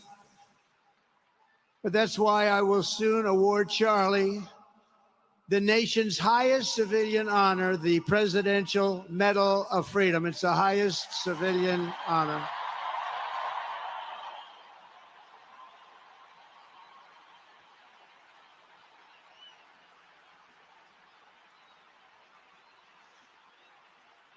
And we will do the ceremony at our beautiful White House in a very safe Washington, D.C., a place that Charlie truly revered. You know, we stopped the crime in Washington, took 12 days. Now you can go to restaurants, you can walk down the middle of the street with your wife. You can have your wife walk alone down the middle of the street. She's going to be in good shape. What a difference.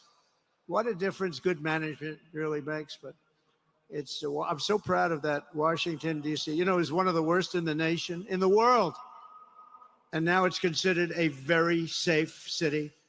And it's also, I passed it yesterday, I went through it, and the lawns are good. It's like a different place. It's like the tents are gone, the threats are gone, the gangs aren't there. We got rid of, you know, we took out 1,500 career criminals, 1,500. If you have 3 career criminals, that can make a big difference. But I'm so proud of Washington, D.C., and now we're going into Memphis. And we'll get that one straightened out fast. And then we're going into some others, but we're going to go to Chicago, and we're going to have Charlie very much in mind when we go into Chicago. And we'll get that one straightened out. You have an incompetent governor who, he thinks it's okay when 11 people get murdered over the weekend.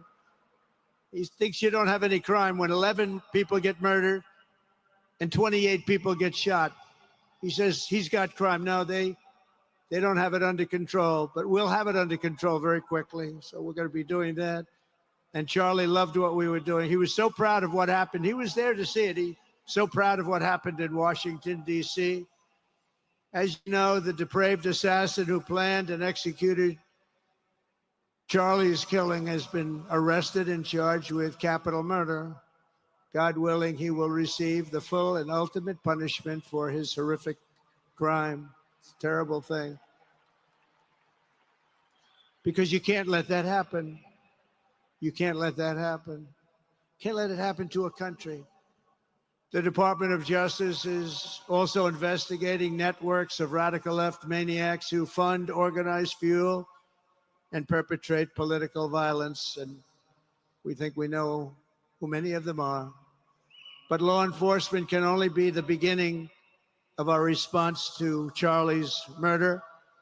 Over the last 11 days, we have heard stories of commentators, influencers, and others in our society who greeted his assassination with sick approval, excuses, or even jubilation. You've heard that. So have I. Couldn't believe it. Some of the very same people who spent the last 8 years trying to sit in moral judgment of anyone who disagreed with them about politics suddenly started cheering for a murder. Incredible. You know the names. They're major losers, by the way. That will be proven out in a short period of time. Some of the very people who call you a hater for using the wrong pronoun were filled with glee at the killing of a father with 2 beautiful young children. And the same commentators who this week are screaming fascism over a canceled late-night TV show where the anchor had no talent and no ratings. Last week were implying that Charlie Kirk deserved what happened to him. No side in American politics has a monopoly on disturbed or misguided people. But there's one part of our political community which believes they have a monopoly on truth, goodness, and virtue, and concludes they have also a monopoly on power, thought, and speech. Well, that's not happening anymore. We've turned that corner very quickly. Tragically, atrocities of this kind, and kind that we saw in Utah, of all places, are the eventual consequence of that kind of thinking.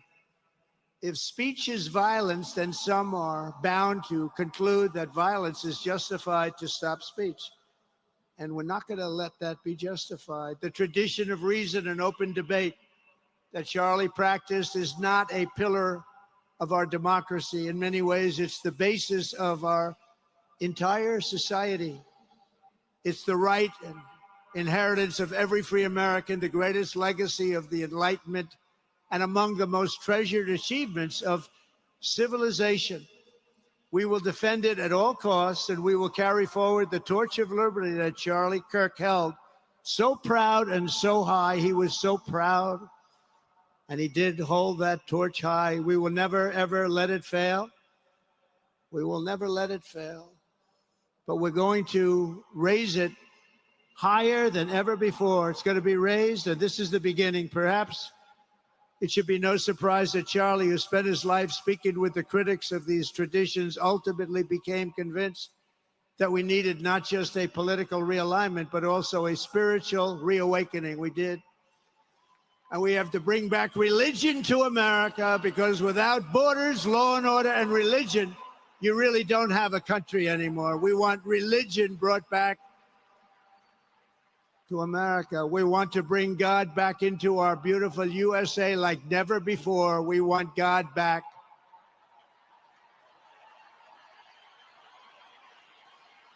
Charlie would have been so pleased to hear his friends and colleagues today giving testimony and giving glory to God. Within minutes of the gunshot in Utah, millions of Americans, young and old, heard the news and dropped to their knees and started praying. Even many who rarely prayed asked God for a miracle. Please, God, save Charlie.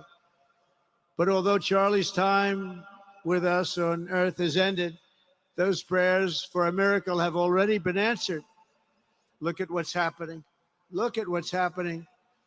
In the days since Charlie's death, we have seen how his legacy has touched so many millions around the world. In Calgary, Canada, thousands gathered at City Hall to sing the American national anthem and raise up posters with the name Charlie Kirk.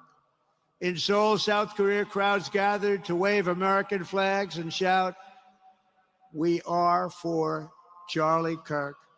His memory has been honored in the streets of Berlin, Warsaw, Vienna, Sydney, Madrid, London, Tel Aviv, and all over the world. So beautiful to watch. A man as far away as rural Australia texted a pastor, "I'm going to come to church tomorrow for the first time ever." The pastor asked, "Why is that?" The man replied, "Because of Charlie Kirk." Can you imagine?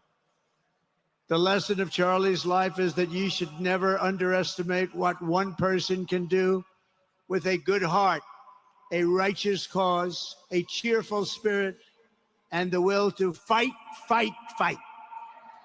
Have to fight. We're saving our country.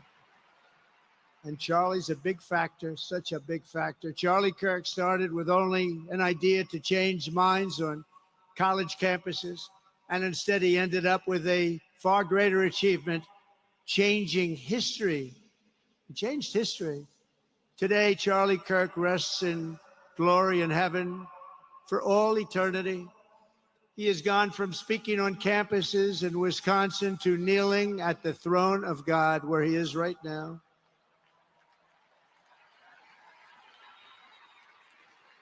We grieve for the friend and leader that we have lost, but we go forward strengthened by his faith and bolstered by his courage and inspired by his example to defend the country he lived for the freedoms he died for, and the values in which he so deeply believed. He believed in values that we should all believe in. Charlie created something very special. It's called Turning Point USA. And under the leadership and love of Erica, it will become bigger and better and stronger than ever before.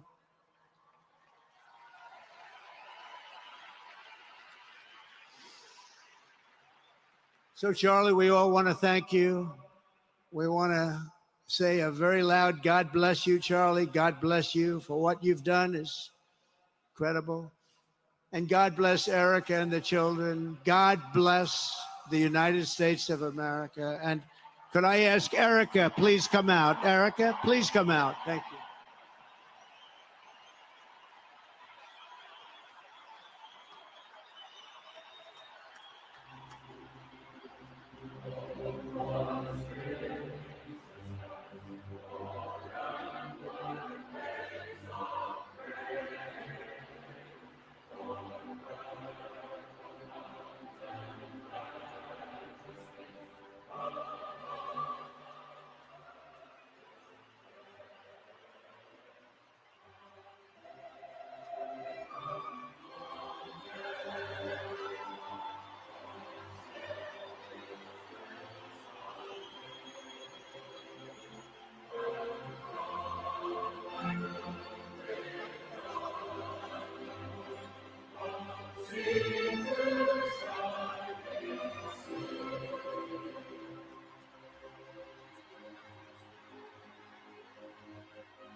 Thank you very much, everybody.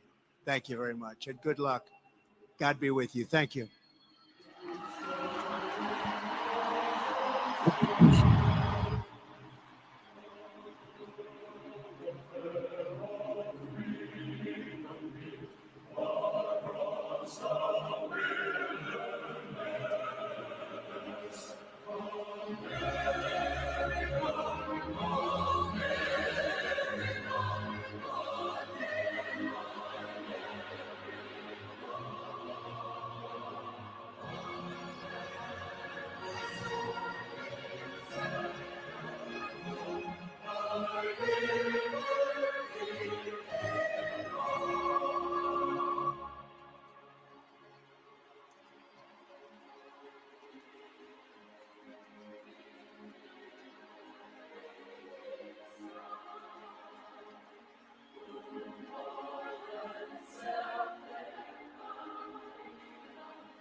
Is that it? Are they cutting the feed? Beautiful. Absolutely beautiful. I know Donald Trump is not the most unifier when it comes to the left versus the right. But when you're sitting in his shoes, it's very tough for him because they attack him, and no matter what he says, they're going to demonize him anyways. And he's a very competitive man. So no matter what he says, they're going to demonize him. So he says, "Why not? Why not attack the left?" And I don't know if I disagree with him. You know what I mean? But again, it is what it is. Our country is where it's at, and that was a beautiful, beautiful memorial for the great Charlie Kirk. And obviously, our country has changed now. And I thank you guys so much for being here with me. I really, really appreciate it, man. And this is a turning point in our country. It's a turning point for me personally. And I am going to make some changes on this channel. Of course, I'm going to talk about Bitcoin and stuff like that. But we have to get our country back on track. And again, when you shoot a man for exercising his free speech, that means you're attacking our free speech. And I can't stand for that. I can't, and I know you guys aren't either. So we're going to fight against these liars, these demons, and these propagandists, and the people that are on the left that are unfortunately brainwashed by all this stuff. Again, we will fight to help them see the light as well. But it's not left versus right, guys. I'm telling you, it's not left versus right. It's us versus them. And I'm talking about the elite class that are in charge of all this. The people that get that pay the people that come out there with the fancy signs and everything that happened on January 6th, and all these people that are paid to do this and paid to do that. These people are evil, man, and they want to control us. And we gotta. The only way to stop them is by shining a light on them, on the darkness, and allow people to wake up to the nonsense and the lies. And that's what we have to do. In order for them to become Bitcoiners, we have to wake these people up. So I got the wheel here, guys.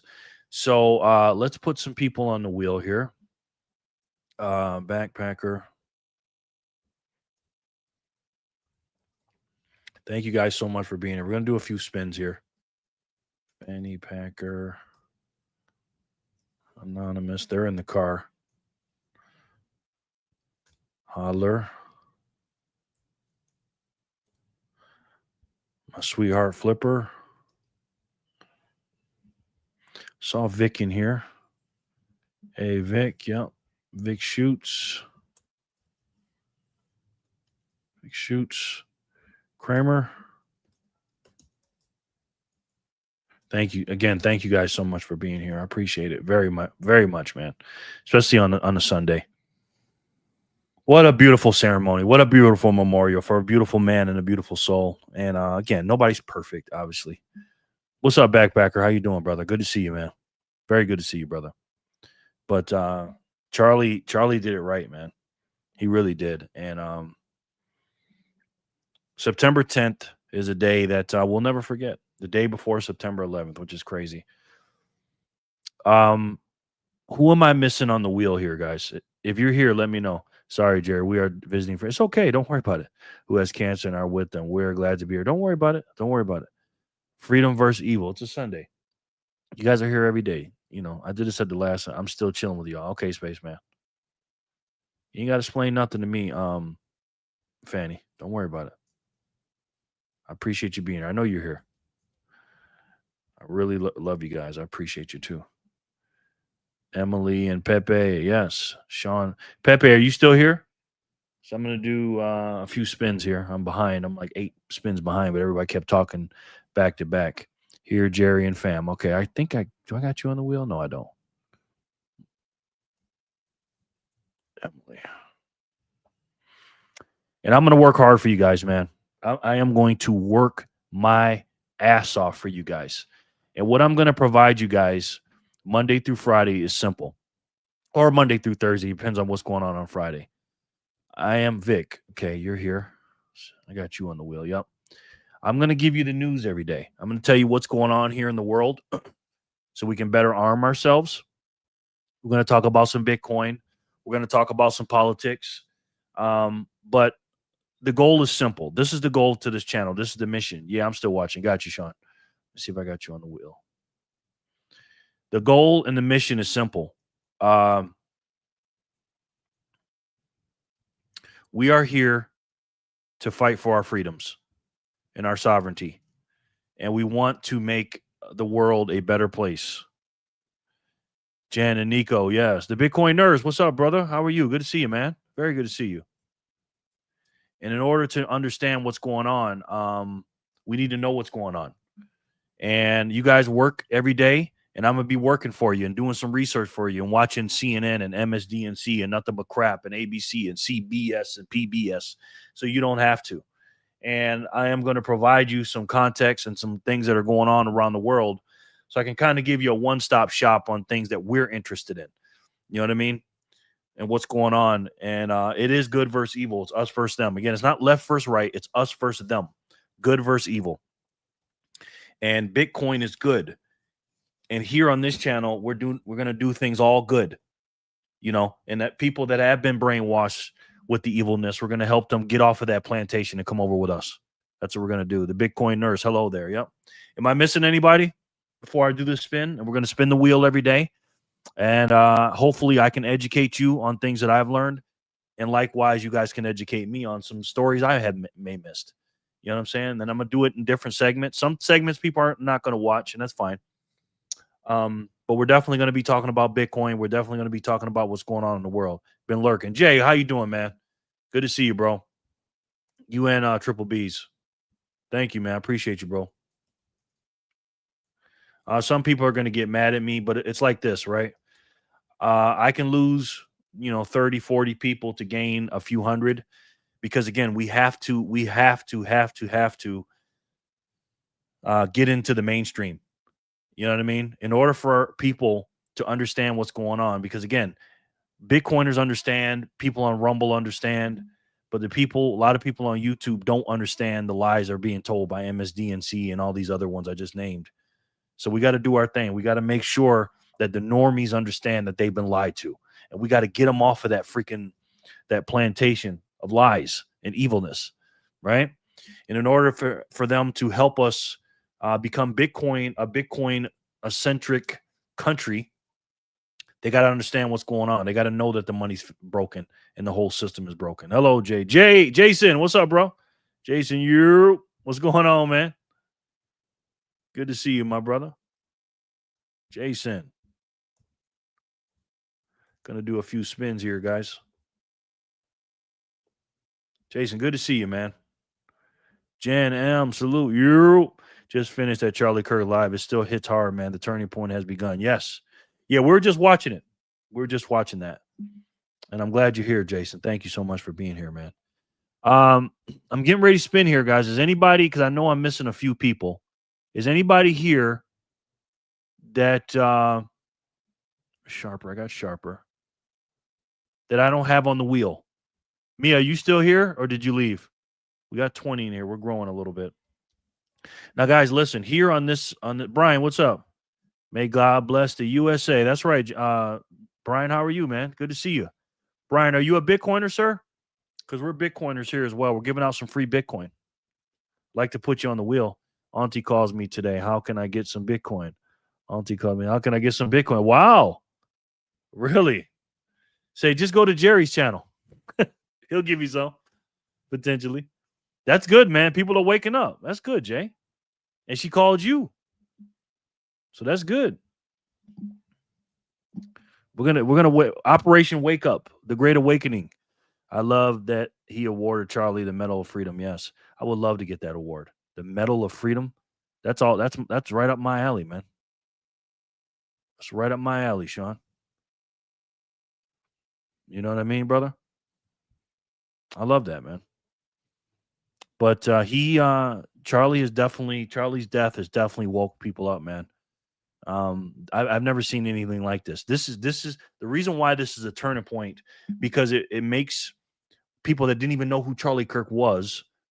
Yeah, come here, buddy. I'm working, but come here. I'm working. What? Oh.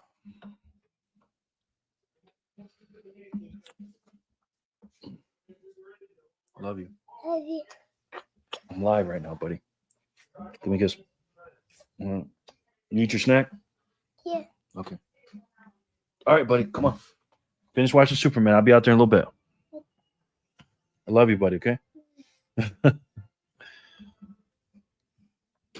Can't turn that down. I've been orange pilling a coworker. She told me the other day that she was telling her dad what we've talked about because he's a financial advisor. Okay. He told her he'd never forgive himself for not buying Bitcoin 10 years ago. I told her the next best time is now. Exactly. Teebs is hungry. No, he's all right. I just gave him a snack when we were watching Trump, and he ate a big breakfast, so he's good. He just wanted a hug.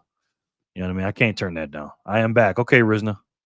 I got you on the wheel. Anybody missing on this wheel? Let me know. Is your name not on the wheel before I spin? I got 18 people in here, and I got 19 on the wheel, so it looks about right, but let me know if I'm missing anybody. Speak now, forever hold your peace, please, and thank you. All right. Okay, guys, thank you so much for being here. It is Sunday, September 21st. On the 21st, isn't that something? Hey, guys, you guys want to do a smash buy together? $21 smash buy? Let's do it. Who's with me? $21 for Charlie Kirk on the 21st. We love you, Charlie. Oh, yeah. Okay, let's do it. Okay, buy $21. 18,012 sats. Let's do it. Boom. Got it. We got 18,012 sats for $21. That's for Charlie. That is for Charlie. I smash by $150 every Sunday morning, 5:30 a.m. Nice. Nice. Nice, Jason. Wow. Nice smash. Thank you, man. It's the 21st. I usually do it on the 21st. We love you, Charlie. Yes. Smash it. Yes. Yes. We love Charlie, man. Oh, thank you. Thank you, Jenny. Look at that, Jenny. Jenny just sent a huge donation in. Jenny just sent $21.21. Thank you so much, Jenny. God, you helped this channel so much. I swear to God, Jenny. Hulk smash. That's right. Jenny, I don't know what I'd do without you, man. Seriously. Smash, smash, smash. Yeah, that's a lot of sats, Jenny. Thank you so much. That's after her Jenny zap, too. All right. Let's spin the wheel for block 796. And these are for the great Charlie Kirk because we all are Charlie.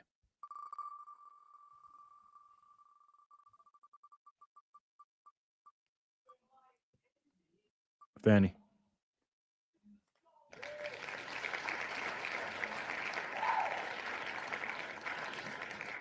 Fanny, congratulations. We got a lot of spins to do. 797. Let's see who can win that one. Woohoo, Fanny. Woohoo, Jenny. Look at that, Jenny.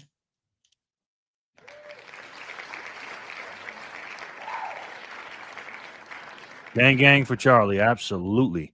We are Satoshi and we are Charlie, ladies and gentlemen. That's right. Oh, wow. Letha just sent in a big, big donation. Holy shit. 5,000 sats from Letha. Thank you, Letha. I didn't even see her come in here. That's a huge donation. Thank you so much, Letha. The nicest woman in Bitcoin, we call her. Thank you, Letha. That really helps the channel. Thank you so much. Congratulations, FP. Congratulations, Jenny. Jen, if you're watching, let me know, Letha, so I can put you on the wheel. Hey, Letha. I don't know if she's here or not. She might, because sometimes she'll send me a zap from watching one of my old lives. I just wake up and I get 20,000 sats from her. So thank you. And Jenny does that too. But thank you. I'm going to work really hard for you guys, man. I'm going to give you guys some really good news, man, during the day. So you come home and you say, "Oh, okay, I'm ready for the Jerry Loves Freedom stream. What's he going to give me today? I'm going to give you my all. That's what I'm going to give you." What the hell?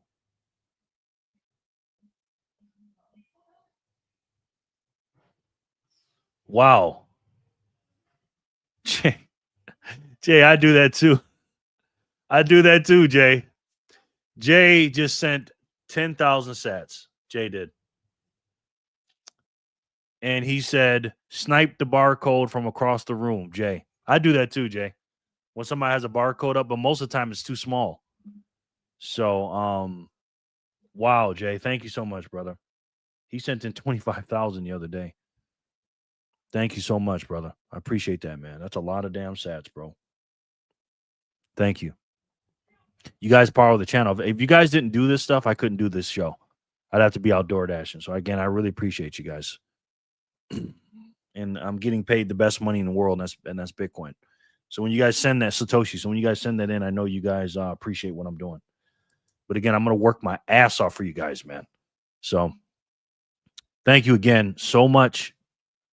Letha, thank you so much. Jenny again, and thank you so much, Jay, and Triple B's. I appreciate you. Letha, my Wi-Fi is bad. Okay, let's do another spin. That's a lot of sats.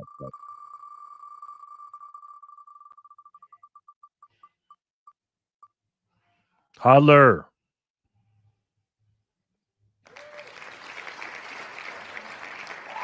You know, Holler really loves the wheel. She really does. You don't believe me? Take a look. Spin that wheel, here it's real, such a fun, that's a deal, round it goes, watch it land, Bitcoin prices in your hand.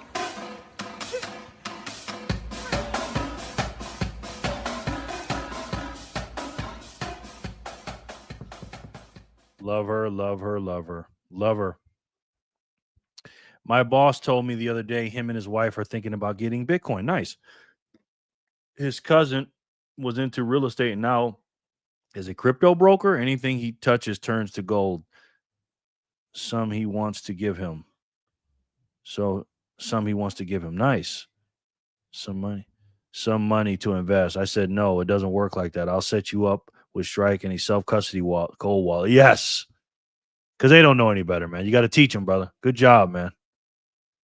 Good job. Backpacker for Holler. Woohoo. Yep. $7.98. Holler.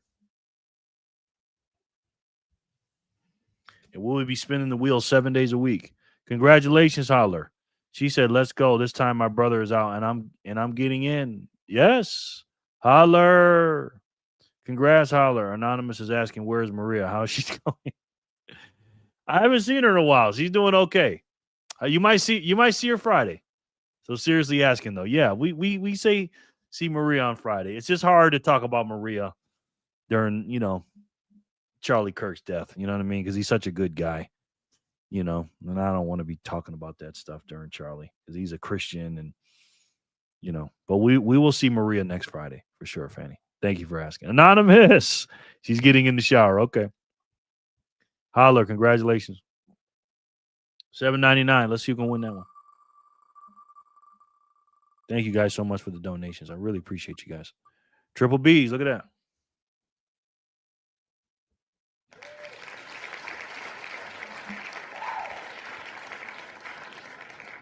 Teenagers. Yes, I do. I used to be one.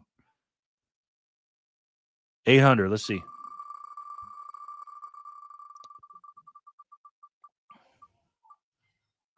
Triple B's again.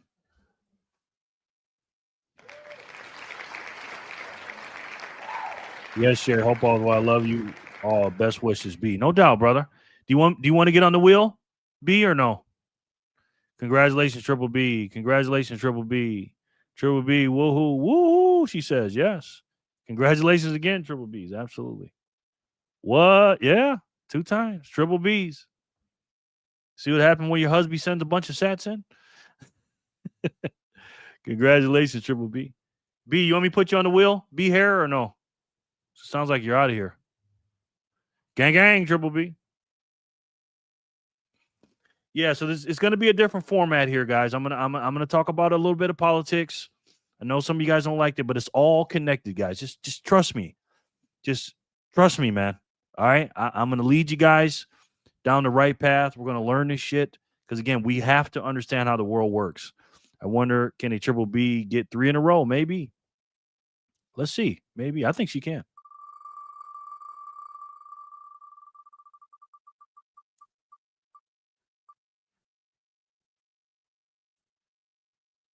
Sean, right the last second. Looks like it's you, Sean. Looks like it's you, sir. Something happened here on Speed Wallet. Oh, look at that. Wow. I know who that's from. 1776. That's from the Backpacker family. I already know that. Thank you so much. I appreciate that, Fanny and Backpacker. Thank you. That's a lot of sats. Thanks, though, Jerry. No doubt, B. Or me, yes. Gang, 1776. Thank you, Fanny. Love you. I appreciate that very much, man. And sir, thank you. Thank you. Thank you. Congrats, Sean. For Freedom for Charlie for his memorial in today's show. Yeah, I almost didn't do a show today, man. You know, I said, you know what? I got to do it. I said 7 days a week. I got to do it. Unless something comes up. Because I was thinking about taking a Sabbath and just on Sundays, just spending time with my family and you know, working my ass off 6 days a week and taking a Sabbath on Sunday. But, you know, we'll see. You guys are my boss. I work for you guys. So when you said work 7 days, I'll do it. But we'll see. We'll see. Thank you again, Backpacker family. 802. Let's see it's on you. Rest in peace, Charlie Kirk, 1776. That's right. What's up, Josh? How you doing, brother? Good to see you, man.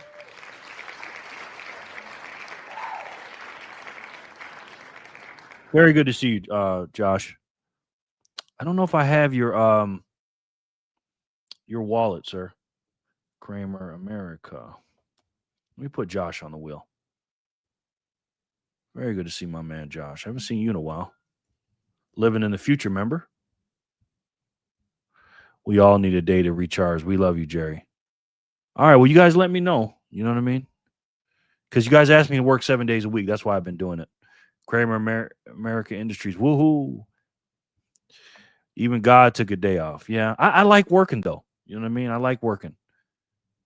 It's just difficult with my grandson here. Congrats, Kramer. Woohoo, Kramer. Congrats, Kramer. Canada stands with America no matter the liberal rhetoric up here. That's right, man. And we stand with you, Josh. We stand with you, sir. Thank you so much for being here, Josh. 803. Let's see what's happening. Block 803. We are all brothers. Fanny.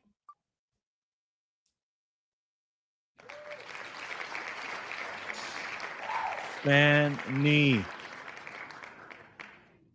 All right, that was 803. We're going to do 804 and 805, and then we'll call it a day. I'm going to take my grandson to the park. 804. Fanny Packer, woohoo. Yes. Josh, salute to you. Backpacker. Congrats, FP. Gang. Thanks. No doubt. Backpacker. So close. Congrats, Fanny. Yes. Uh-oh, here's the troll. If you stream every day, when do you make time for your real job, delivering pizzas? Huh. Well, probably because I don't deliver pizzas anymore, the troll. Which, by the way, what's wrong with that? 804 Backpacker. Woohoo, Fanny. Whoop. Gang, Backpacker. Congratulations, Backpacker. Salute to you. America. They're going to rip Trump apart tomorrow for his speech. He's so divisive. I'm like, I mean, you guys attack him all the time. What do you expect him to do? I'd be the same way, man. You know what I mean? I would be the same way. Uh-oh. Jenny just sent in 2,100 sats. And she said a spin for Charlie. A spin for Charlie. All right. We're going to do that at the end. Thank you, Jenny. Wow. That's a big spin for Charlie. If that wheel lands on my name, donate, Jared, to whoever you want. Okay. Thank you, Josh. Appreciate it. Wish me luck. All right. Last spin of the blocks, and then we're going to do the 2100. Let's see who's going to win that. It's very kind, Josh, and very kind for you too, Jenny.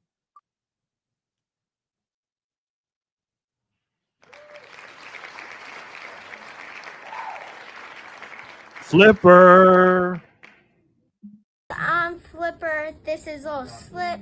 And I just want to say good morning to all of you and have a great day and keep on stacking those sats. Buckaroo salute. Woo! Oh my gosh. Oh my gosh. Flipper. Congratulations, honey. You are the winner. Wish me luck.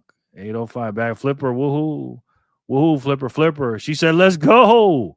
Congrats, Flipper. The only one stacking hard enough. Yes. All right. This is it. Let me make sure we're done. Yep. We're all caught up. 805. All right. The big spin. 2,100 sats from Jenny for Charlie. We are all Charlie. Let me shuffle. 1, 2, 3, 4, 5, 6, 7, 8, 9, 10. Thank you, Jenny. And thank you, Charlie. We love you. Last spin of the day. 2,100 sats for Charlie from Jenny.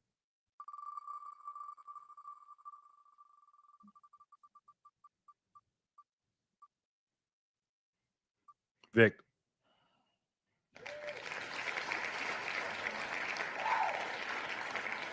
Congratulations, Vic. I'm going to pay that out right now. Vic Shoots. Find your name on here. There it is.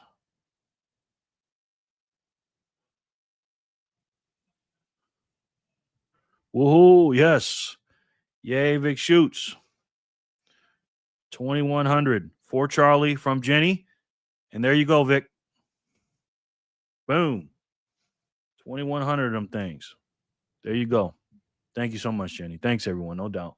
Thank you guys for being here. I appreciate it. I'll be here tomorrow for you, like I always am. Try to be dependable. And just always show up. You know what I mean? That's the word or the advice for today. Just always show up like Charlie did.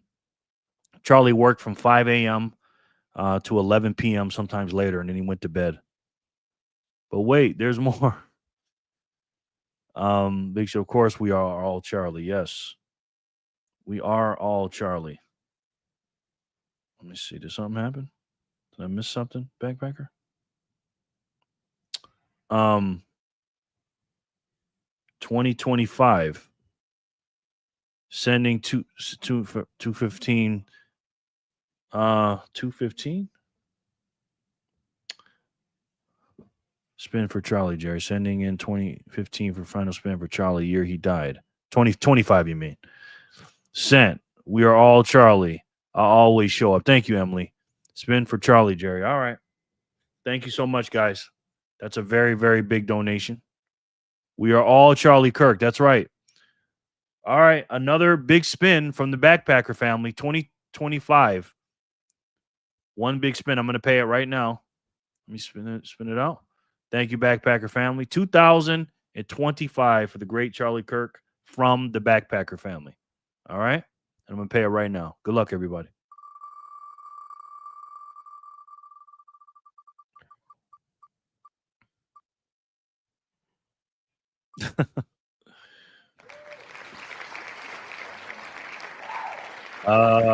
Yeah, I don't know how you want me to do that. Bless all the donators. Bless you. Thank you so much, guys. Do you want me to spin it again? Backpacker and Fanny? For Anonymous. Woohoo. Spin again. Okay. All right. Let me just take you guys off the wheel so that makes it easier. Backpacker. Anonymous. Fanny and Holler.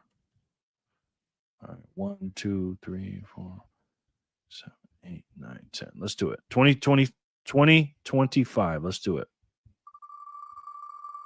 Take us all. Let's go, Anonymous. Shit, respin. Don't tell them.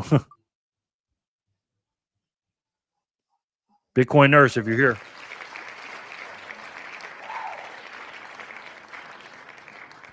I don't know if I've ever paid the Bitcoin Nurse.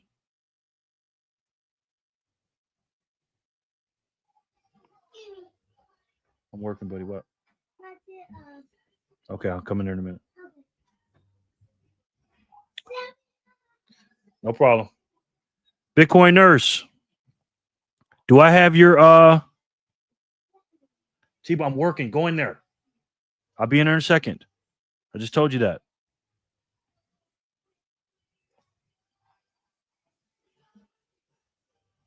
Way to go, Ralph. That's not Ralph. That's the other guy. Congratulations. He's Nurse Hoddle. Ralph is.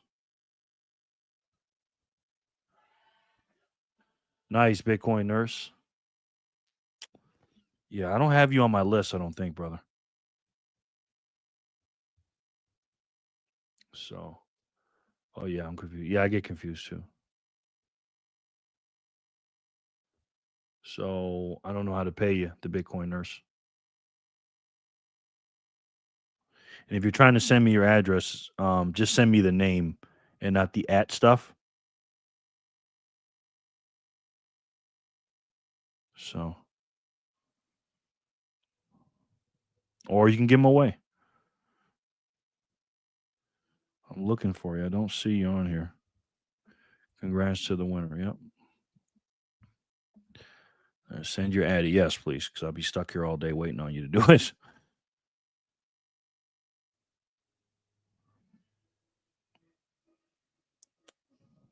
See, man, let me double check.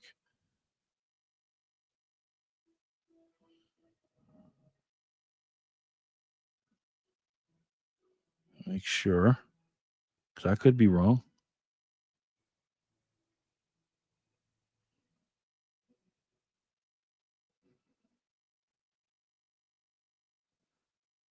I don't see it. I don't know what to do here, guys, because he's not giving me the address, and I don't have his address, so I don't know.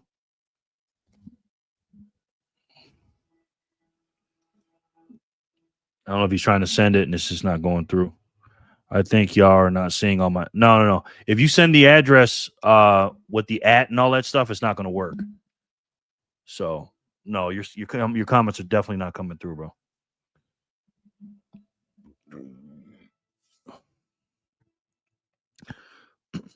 I guess just email it to me or something, because I got to get going. It's my name, the Bitcoin Nurse at speed. Okay, let's try that.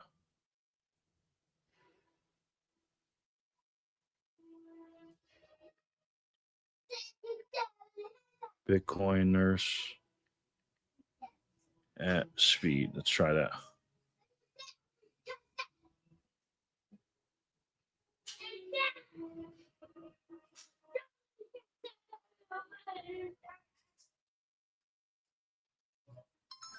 All right, it's sent. The Bitcoin Nurse strike. Oh, I just sent it at speed. I just sent it at speed, bro. So I hope that was you. Yeah, you should have said that in the beginning, man. I just sent it at speed. So hopefully that was you. But all right, guys. Thank you guys so much for coming in. I appreciate it. Yeah, I definitely send this. I sent it to speed, brother. The Bitcoin Nurse at speed. Okay, good. All right. Thank you guys so much. I really appreciate you guys. Thank you for all the donations. God bless you. God bless your family. And God bless Charlie Kirk and his beautiful family, his beautiful wife, man. And the biggest thing is always seek and give forgiveness. And that's what the biggest message I got out here is today is thank you for being here with us on a Sunday, Jerry. No doubt. Thank you for being here with me. Have a wonderful evening, everyone. Yes, thank you. The biggest message I got today was Charlie's wife forgiving the shooter. He forgave the shooter. And if she can forgive the man that destroyed her country, we can forgive the people that do little things to us. So always seek forgiveness. Uh-oh, somebody's sending me a big zap. 21,000 sats. I don't know where that's coming from. It's coming on the for a 20,000 sat spin. Yeah. Okay, Paul. You come right when I'm leaving. Yeah, let's do a 20,000 sat spin. Thank you, Paul. I appreciate it. I was just doing my outro, but all right. Paul wants to do a 20,000 spin. Bless you and little T's, no doubt. Matter of fact, I'm not gonna do that today, Paul. I'm gonna do that tomorrow. It's okay, Paul, because I gotta leave, man. I gotta do something with my grandson, man. Put us on the way. I don't have time for that right now. Sorry, Paul. We'll do this one tomorrow, brother. Okay. Go. Hi, Paul. What, Paul? The GOAT? Can we get on? Yeah. We got to do this tomorrow because I got to go. But thank you, Paul, so much. I appreciate it. Thank you guys so much. And remember, seek forgiveness. If she can seek forgiveness, we can seek forgiveness. All right. Thank you guys so much. I love each and every one of you, and I'll talk to you soon. God bless you guys. Peace and love, guys.